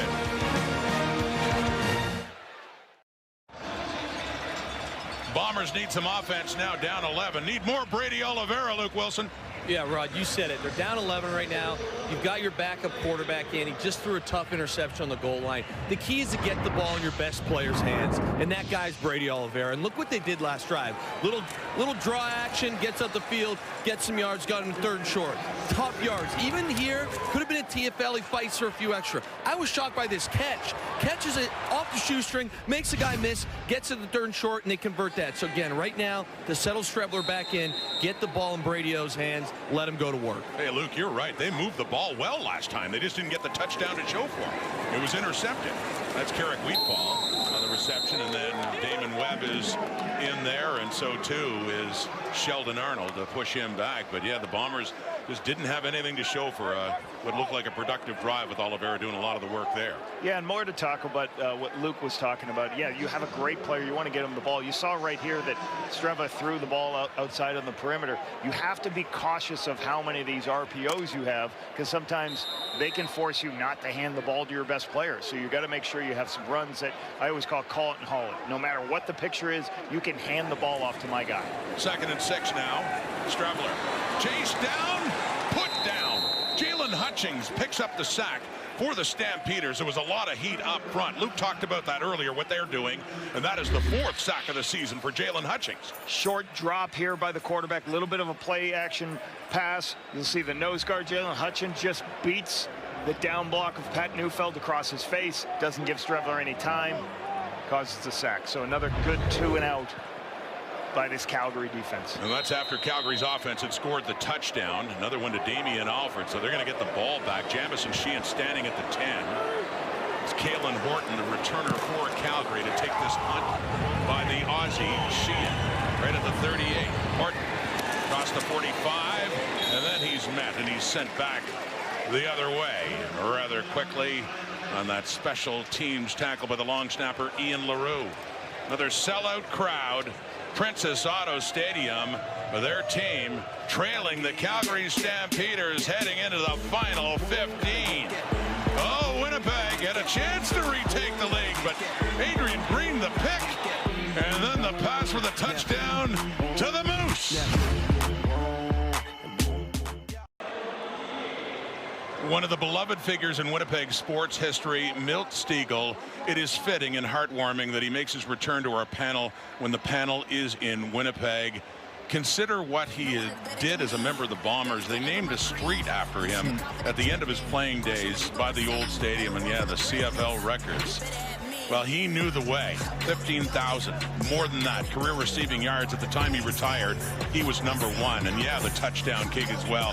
The guy beside me, Paul Lapalese, can relate to that, especially the 23 he had. The record still stands back in 02. Yeah, I was fortunate enough to be his offensive coordinator that season and call plays for him. And it just, every time you saw him, he always knew what the coverage was, how to get open, when they blitzed.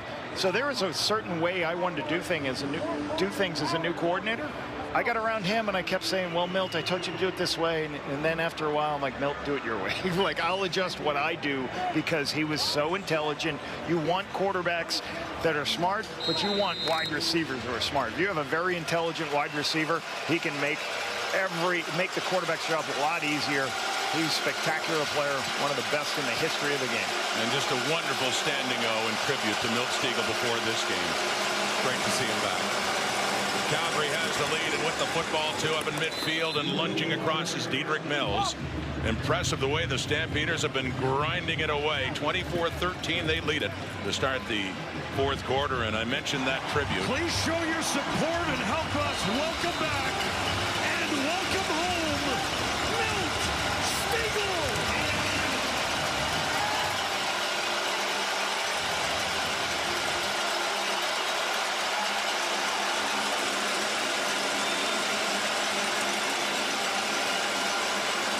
No words necessary. Here's Calgary dumping it off.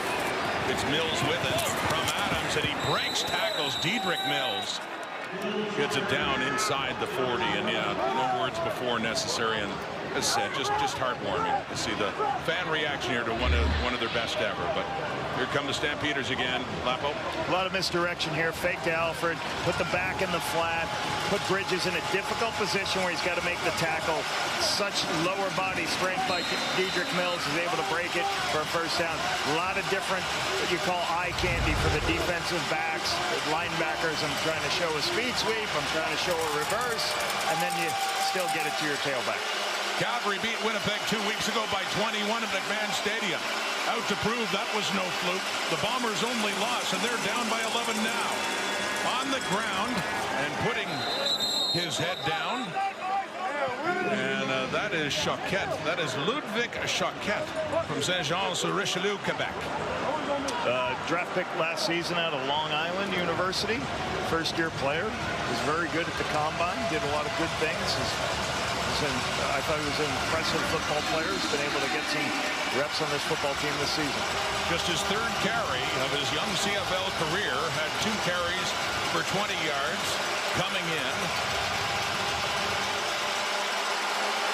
Just a couple there. It's a 2nd and 8. Winnipeg 37. Adams complete. Open is Tevin Jones underneath, and he spins, and he may just have enough for another Stampeder first down, and then everyone's throwing flags. Yellow laundry all over the field after this play was blown dead.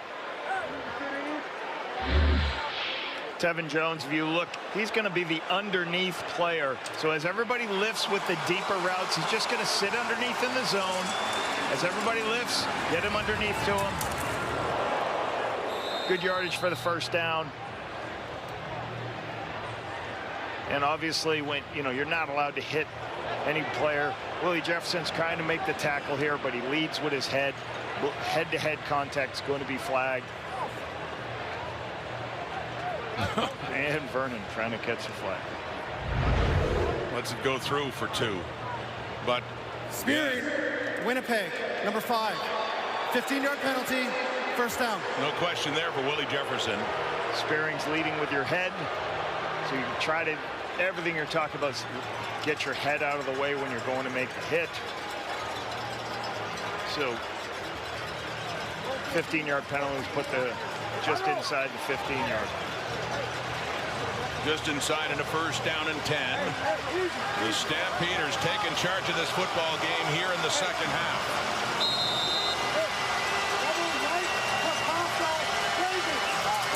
It was different 2 weeks ago. They just burst into an early lead. Touchdowns on offense and big plays, and on defense with a pick 6 as well. But this time, grinding their way ahead, threatening again. Vernon Adams, 11-point lead, back to Mills, 15, and just a couple of yards there. James Vaughters among those in on the tackle on Dedrick Mills. Second down coming up. This has been an area of strength for the Winnipeg Blue Bombers. As a defense, they are the best in the Canadian Football League, holding you out of the end zone, 36%, so red zone TDs against. Good stop there on the run play. You knew a run play was going to happen. They brought a blitz, handle the run, force a second and long play here. Big test for Jordan Younger's defense of the Winnipeg 12. Another 2nd and 8 here for Calgary. Crowd picking up again on Vernon Adams. Pressure coming, gets rid of it. Into the end zone. No. Intended for Rhymes. A flag comes out.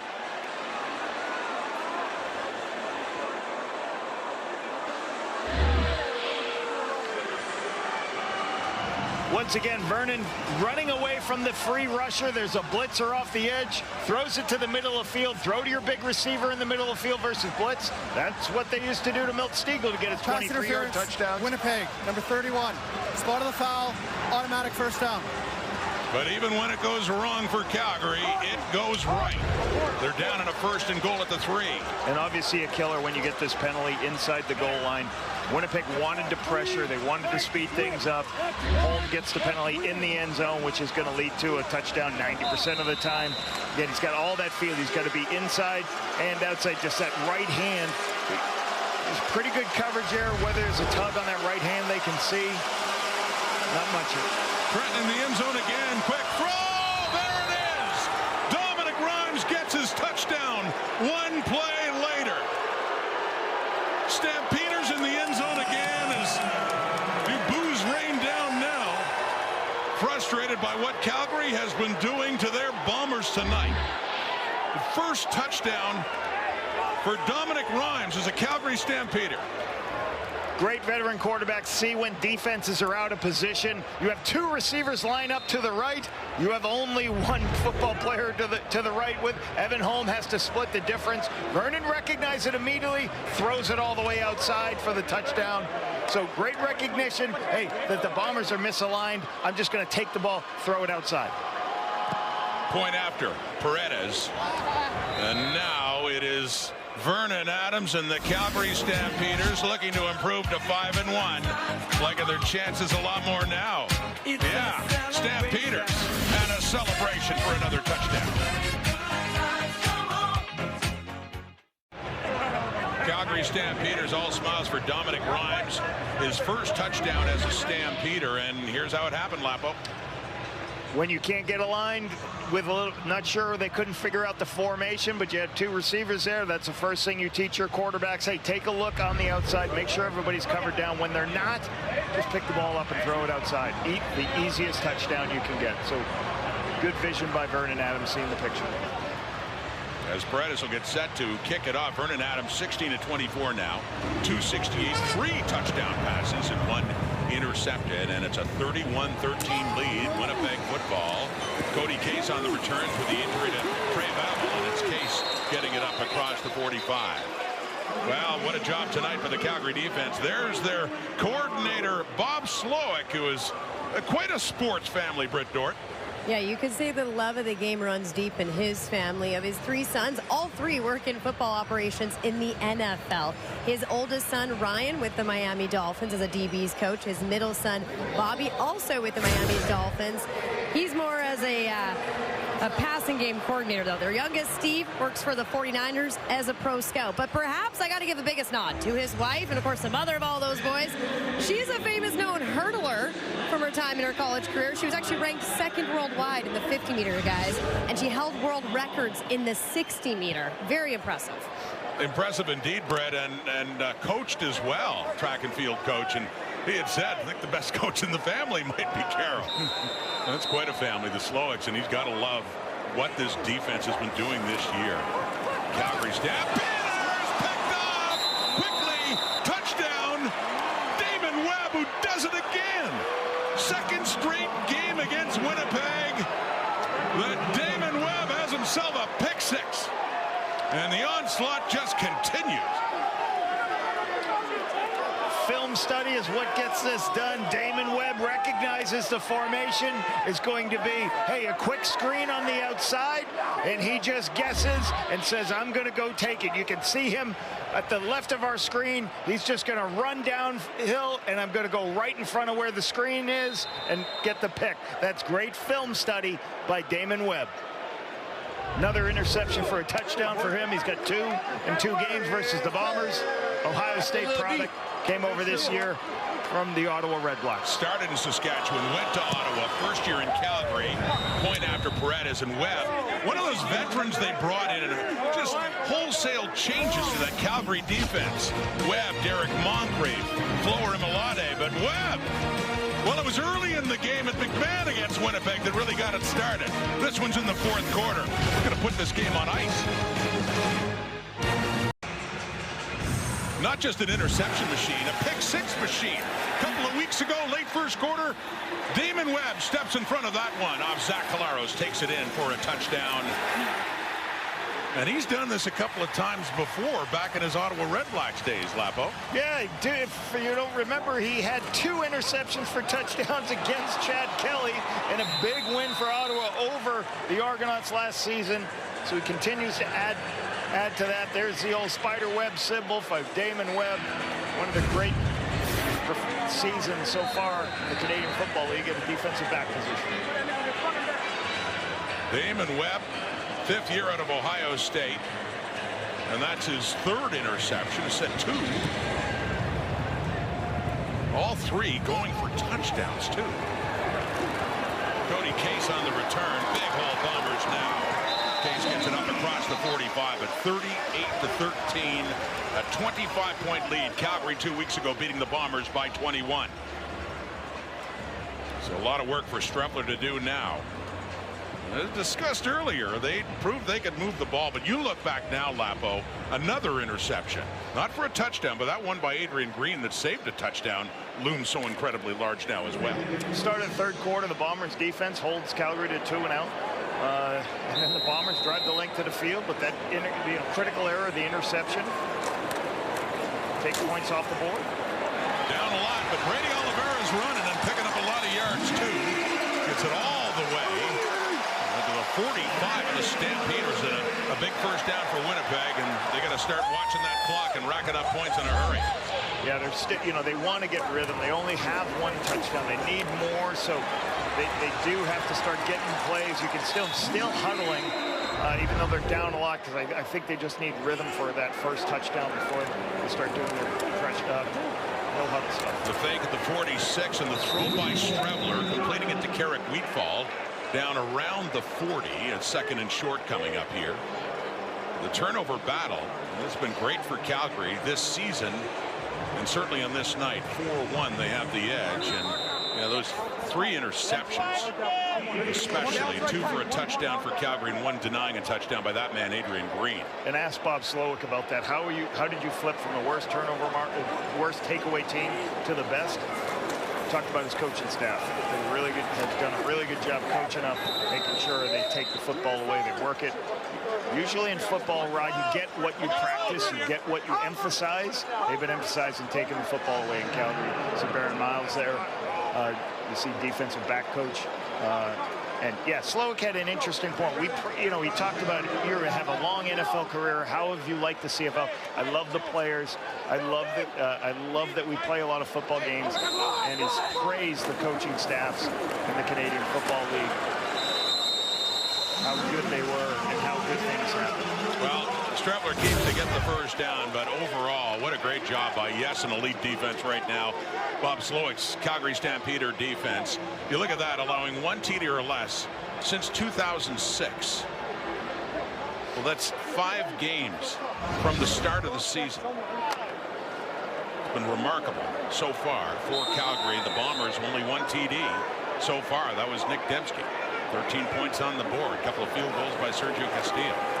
Trying to get back to the end zone, and that's not going to help. Lost yardage that time for Oliveira on that first down, so a 2nd and about 12, and that 2-yard loss for Winnipeg. Calgary can just continue to do a little bit of pressure on first down, because they're going to try to help. They're going to try to help create long yardage situations. So they know there's going to be some runs on first down by Strevler, so pressure off the edge, get a tackle for a loss, make it 2nd and 12. And just let the front 4 rush the passer. Well, Mike O'Shea's had quite a run against the Stampeders here in Winnipeg. They haven't lost to Calgary in this stadium since 2017, 8 straight games. Pressure. Strevler's hit as he gets rid of it. It heads out of bounds. Intended for Cody Case. They'll get some heat on him, and it's a 3rd down and 12, and he's got to stay out. Little miscommunication here. You never want to have a free player here. The line goes, 2 people go out. Nobody takes the A-gap rusher. That's not Chris Strevler's fault. They just got to get on the same page. You can't give up the A-gap rusher if they both slide out to a free player. Create a free player in the inside. 3-down football now with them down so much. 25 points, 3rd and 12. They got to go. At the 33 of the Stampeders, Strevler trying to draw him off, and looks like he does. That's Kyle Wilson, new Stampeder linebacker, coming over from the Hamilton Tiger Cats. Offside, Calgary, number 31. 5-yard penalty. It remains 3rd down. So still a 3rd and long, but they do move it up to now a 3rd and about 7 or 8 yards coming up here for O'Shea's Bombers.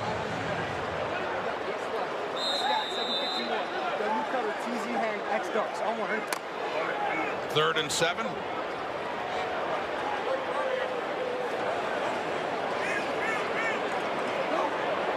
Strevler came on in the first half after the injury to Zach Collaros. Just a 3-man rush. He has time, and it looked like he had the completion to Stearns, but coming in was Arnold. Sheldon Arnold timed that up, knocked it away, and incomplete, and a turnover on downs. Another turnover committed by Winnipeg. Calgary leading by a ton, fourth quarter here in Winnipeg. Week 7 will continue tomorrow. BC plays in Vancouver. Trevor Harris and the Saskatchewan Roughriders. Nathan Rourke and the Lions, who look so good in Edmonton, controlling the time of possession in a dominant win over the Elks. And the Riders saw what the Stampeders are all about last week in that delayed game. Lost their first of the season, so both teams came in. The Stamps and Riders at 4-1 this week, but Calgary poised to improve to 5-1. So then over to you, Saskatchewan. Tough one at BC Place against Rourke and company coming out tomorrow on TSN. Calgary takes over on downs, leading by 25 from their 28. Now we got some movement right at the line of scrimmage. Flags come out with a snap of the ball. I think what's impressive about this football game is Stampeders lead. Calgary, number 54, 5-yard penalty, remains first down. The team that's leading the Canadian Football League in rushing. We don't have to rush. They got 70 yards right now. They're not rushing for a lot of yards. What do they got? They got 3 explosive pass plays, 30-plus yards. All 3 of those led to touchdowns. They're taking a defense that's very good against stopping the pass, completing second down conversions, almost at a 70% here. So first and 15. Handing off to Dedrick Mills. Reddick Crampney in there. Jamal Parker as well, as they haul him down as he picks up a couple. Still a second and long ahead, but comfortably ahead. Adams and the Stampeders. Key for this offense is just continue. They just got to continue, keep working and growing and developing. Dave Dickinson gave up play calling to Pat Delmonico, offensive coordinator. He talked about, he's like, I'm free to do a little bit more throughout the course of the game, Rod. I can still give opinions on, hey, maybe this should be called, but he's able to free up, talk to players, as well as do more situational football. It's Choquette, Ludwig Choquette, the rookie, drafted this year. Good carry, his second one of the night, 4th of his CFL career now, as he gets that one up closer to the 40. I had asked Dave, I'm like, are you okay not calling it? How you feeling, everything? Not calling the game as a former play caller? Are you?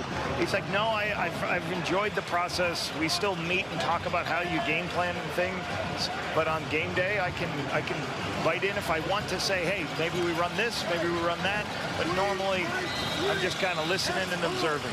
And the one thing is, he talked about earlier in the year, is Pat Delmonico is a former offensive line coach. Yeah. There's 1 or 2 times I had to say, hey, no, run the ball, right? You would think it's the other way around, but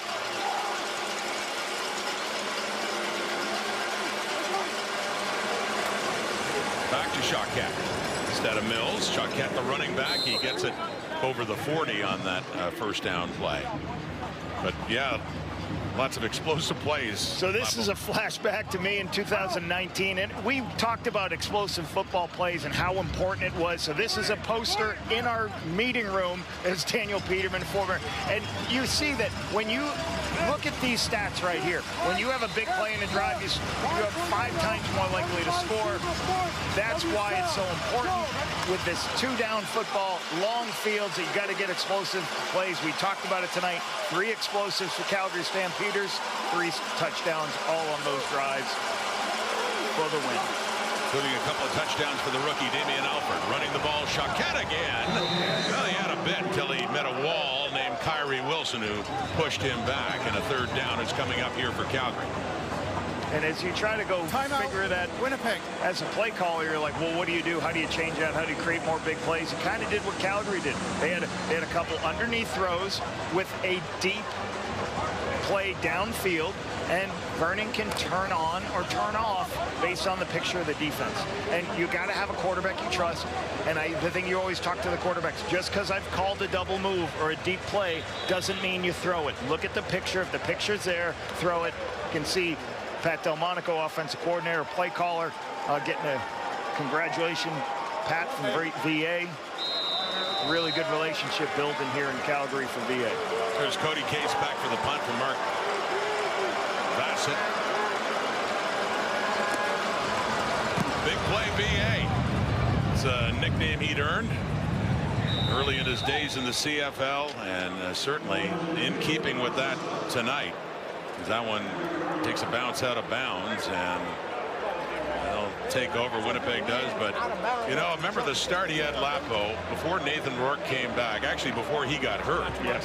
Vernon Adams had a terrific start with the BC Lions a year ago. He would have been the favorite at that point for the most outstanding player, and you can make that conversation after tonight's game. Well, I was going to say, be in the conversation, a strong conversation, probably around with Nathan Rourke. Yeah, I believe they had a 6-1 start. Levi Mitchell had a great year. The year Bo's having too. There's a lot of great starts for the Stampeders. They're hitting the 1/3 position in the CFL season. This is game 6 for them of 18, and they are just about to improve to a record of 5-1 and first in the West in the entire CFL standings, for that matter.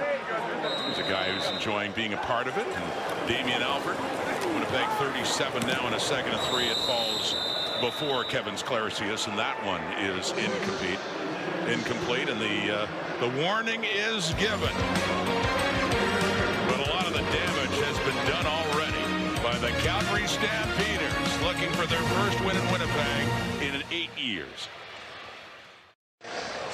Let's go back to Luke Wilson on the sideline. Hey, Luke, we've been talking a lot, singing the praises, not only the Stamps offense, that defense and the job it's done tonight. Yeah, this defense is really stout at all 3 levels, Rod. What I thought, you know, we started early. They got a lot of pressure. We mentioned this with just the defensive line, 4 guys getting after it. And the same thing continued with Strebler. They got their sacks. And the turnovers are a huge ordeal. When you have a great offense on the other side of the ball, and you're not only stopping Winnipeg, but you're also scoring points and pick sixes, there's no way you're going to win. This is how the blowouts happen. And Lapo, you mentioned this earlier. I believe you said it's 16-2 if you win the turnover margin. It's about to be 17-2 because they've certainly won the turnover margin tonight. Well, they sure have. And that was a 3rd down play as well, Luke. As they've turned it over so many times, and they already led the Luke. They led the CFL, and they're tied for first in takeaways to begin this night, and they get a bunch more tonight. So yeah, really I can see why that is. Again, when you get that pressure with just 4 rushers, you can let your linebackers and DBs sit and drive routes. So again, I really got to tip my cap. I said they've been stout at all 3 levels, but to me, this defensive line has just been the star of the game for the Calgary Stampeders. One of the things more difficult in this league nowadays, Luke, there is a lot less man coverage and a lot more zone coverage, so you can watch what's happening from the quarterback position, and like you said, drive on the football. Hey, Luke, tell me about your travel day today. I know Kate was joking about your suit. Yeah, it was a bit tough. We ended up having to change flights in the middle of the day. I unfortunately am the guy who likes to check a bag. Was that your plane there? That's the plane. Was that the plane there? That's right. So I showed up with basically shorts and a t-shirt. We had to get a suit in Winnipeg. I was stopped at Shoppers. I've got a toothbrush. We're making it work. We're making it work right now, boys. Adapt, improvise, and overcome. Yeah. You say that, you know, just whip into town and get a suit. Looking pretty sharp there, my friend. You know, Rod, I got to give a shout out to Claire Hanna. A couple weeks ago, she said, we're going to find out soon if you're an outdoor cat. I'm a studio guy. I like to sit at Jay's desk and chop it up. I think I know what Claire Hanna was talking about now. Indoor, outdoor cat, doesn't matter. And no question. Adjusting on the fly, well done. And getting all suited up for this one tonight. It's P.J. Walker in at quarterback, who was a star at Temple. In fact, all-time passing leader in the history of the Temple Owls, passing our friend Henry Burris, #1 in that department, and getting some reps now at this point in time with his Stampeders up. Big day over for Vernon Adams in a much-deserved rest. Handing off Choquette, who's in there for Dedrick Mills. They're already down in scoring range again here in the Winnipeg zone. PJ had a great career in college, as you just said. Bounced around the NFL for a number of years. Did a stint with the Houston in the XFL with the Roughnecks. Was one of the best passers in that league. That led to a couple more NFL opportunities. I know the Stampeders organization like him a lot as a good young quarterback, not young quarterback process, but a new young guy to the Canadian Football League. Wonder how Hank felt about his records being broken in college. And talk about Calgary Stampeder quarterbacks. And, you know, before you had Levi Mitchell, before that Henry Burris, long line of great QBs with the Stampeders, and a great kicker in Rene Paredes, who just adds. There's another guy who's a great quarterback with the Stampeders. Their head coach Dave Dickinson, who must like what he sees tonight, will declare the Stampeders the victors to go on top of not only the West standings but the entire CFL. This is a team that finished dead last in not only the West but the entire CFL a year ago. Lapo. They matched their win total of tonight, and they with most of the season left. So there isn't a point about last season. Dave Dickinson talked in the offseason. There was a lot of people talking about the Calgary Stampeders. What's wrong with the Stampeders? I didn't like this. There was a lot of people pointing fingers at Dave and other things. They made changes, things they didn't like.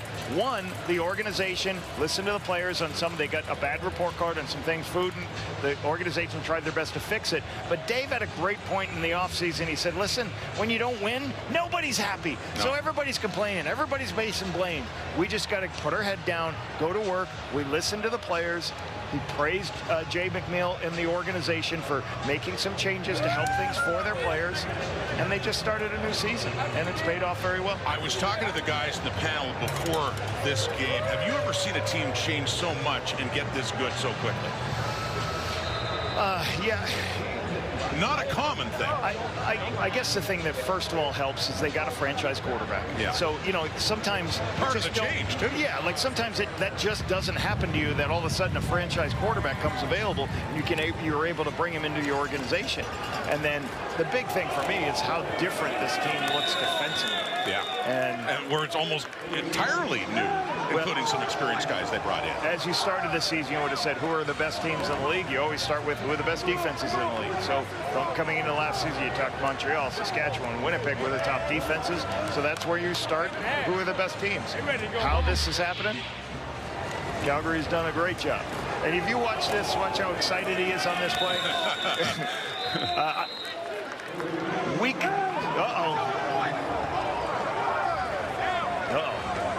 Palms up in a little bit. Yeah. Asking the officials for a call. To get your helmet on at least.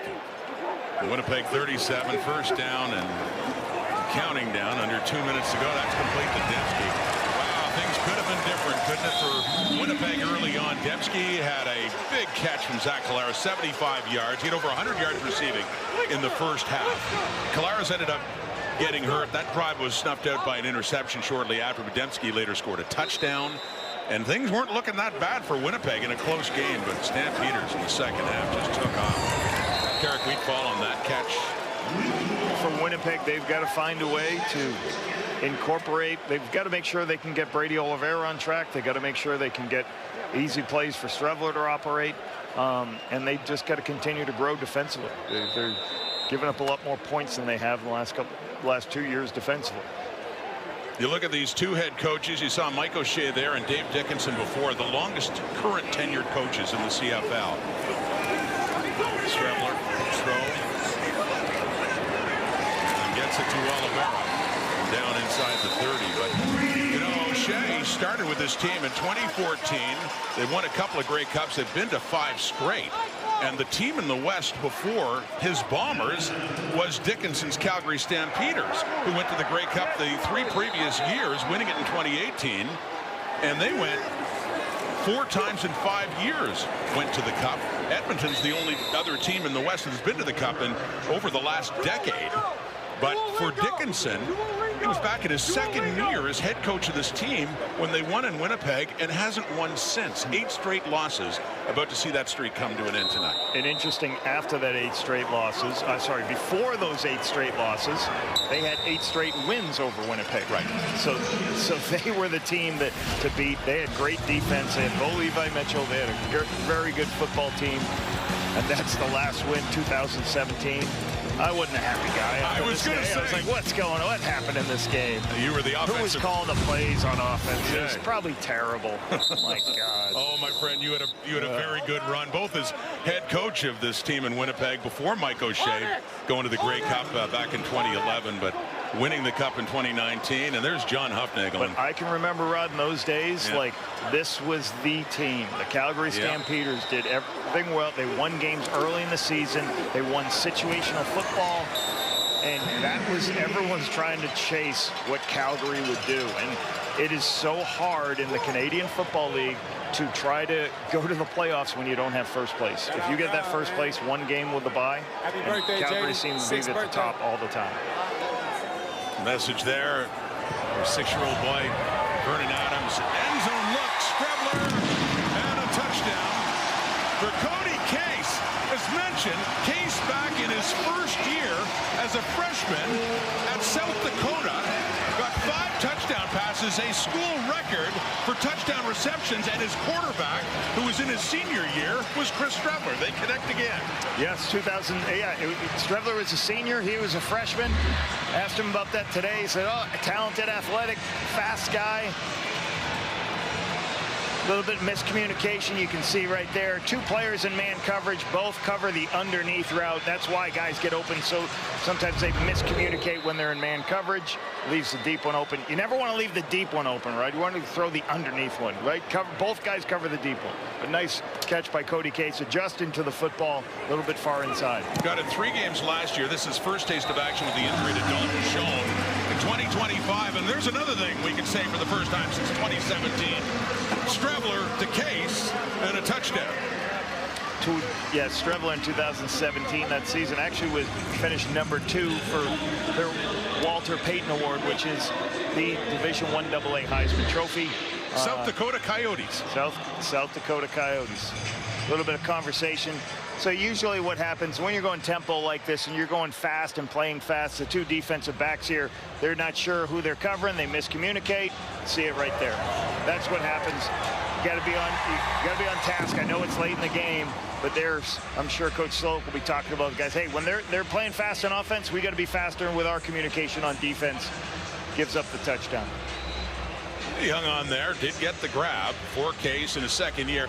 He actually finished his college career at Western Illinois after some years at South Dakota, where Chris Strebler was a star, as you mentioned. And the Bombers, though, despite that touchdown, will have to regroup.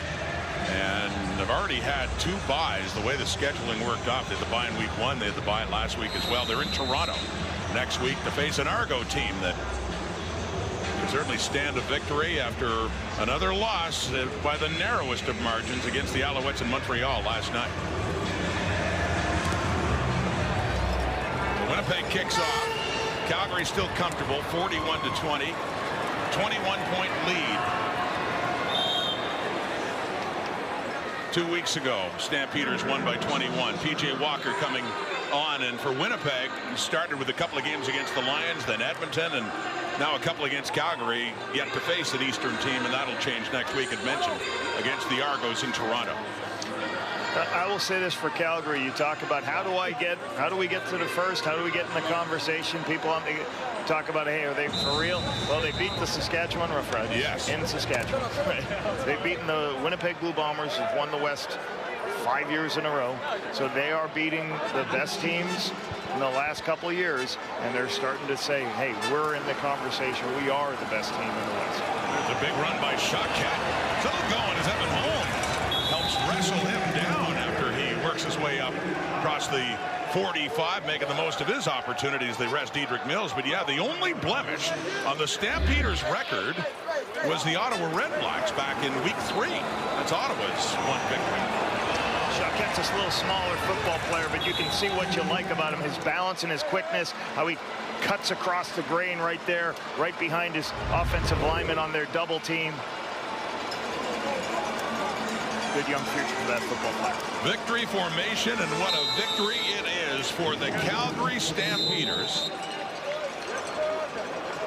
Applause all around Vernon Adams. Another nice night for him. Another nice start to this season as they're about to go to 5-1. And I really like Dave Dickinson's what they're doing as a football team. You heard the panel talk about it earlier at the start of the game. Is that, hey, this team leads the CFL in rushing. So, well, they didn't rush. At the end of the game, they got some rushing yards, but most of the game, they're putting the ball in the air to the receivers. They got some big targets that they want to throw to. And Damian Alford looks like a great add to this football team. I'm going to give you another name. Does get enough credit. Chris Fortin, 4th start, 8th pick overall from playing center from UConn. So this is a good team, and obviously what they're doing defensively has made this a formidable team to play against the Calgary Stampeders. 2 weeks ago, they won by 21. Tonight, they win by 21. The Calgary Stampeders, dead last in the CFL standings last year. And on a night when we got to honor Milt Stegall, the Stampeders, through 1/3 of the season, are on top of the CFL standings. They came in and proved it was no fluke at all against a Bomber team that rarely loses at home. Some credit and the antlers out for Moose Alford, the rookie, with a couple of touchdowns. Thanks for watching Friday Night Football. SportsCenter's next with Laura Dykin and Adam Scully. Good night, everybody.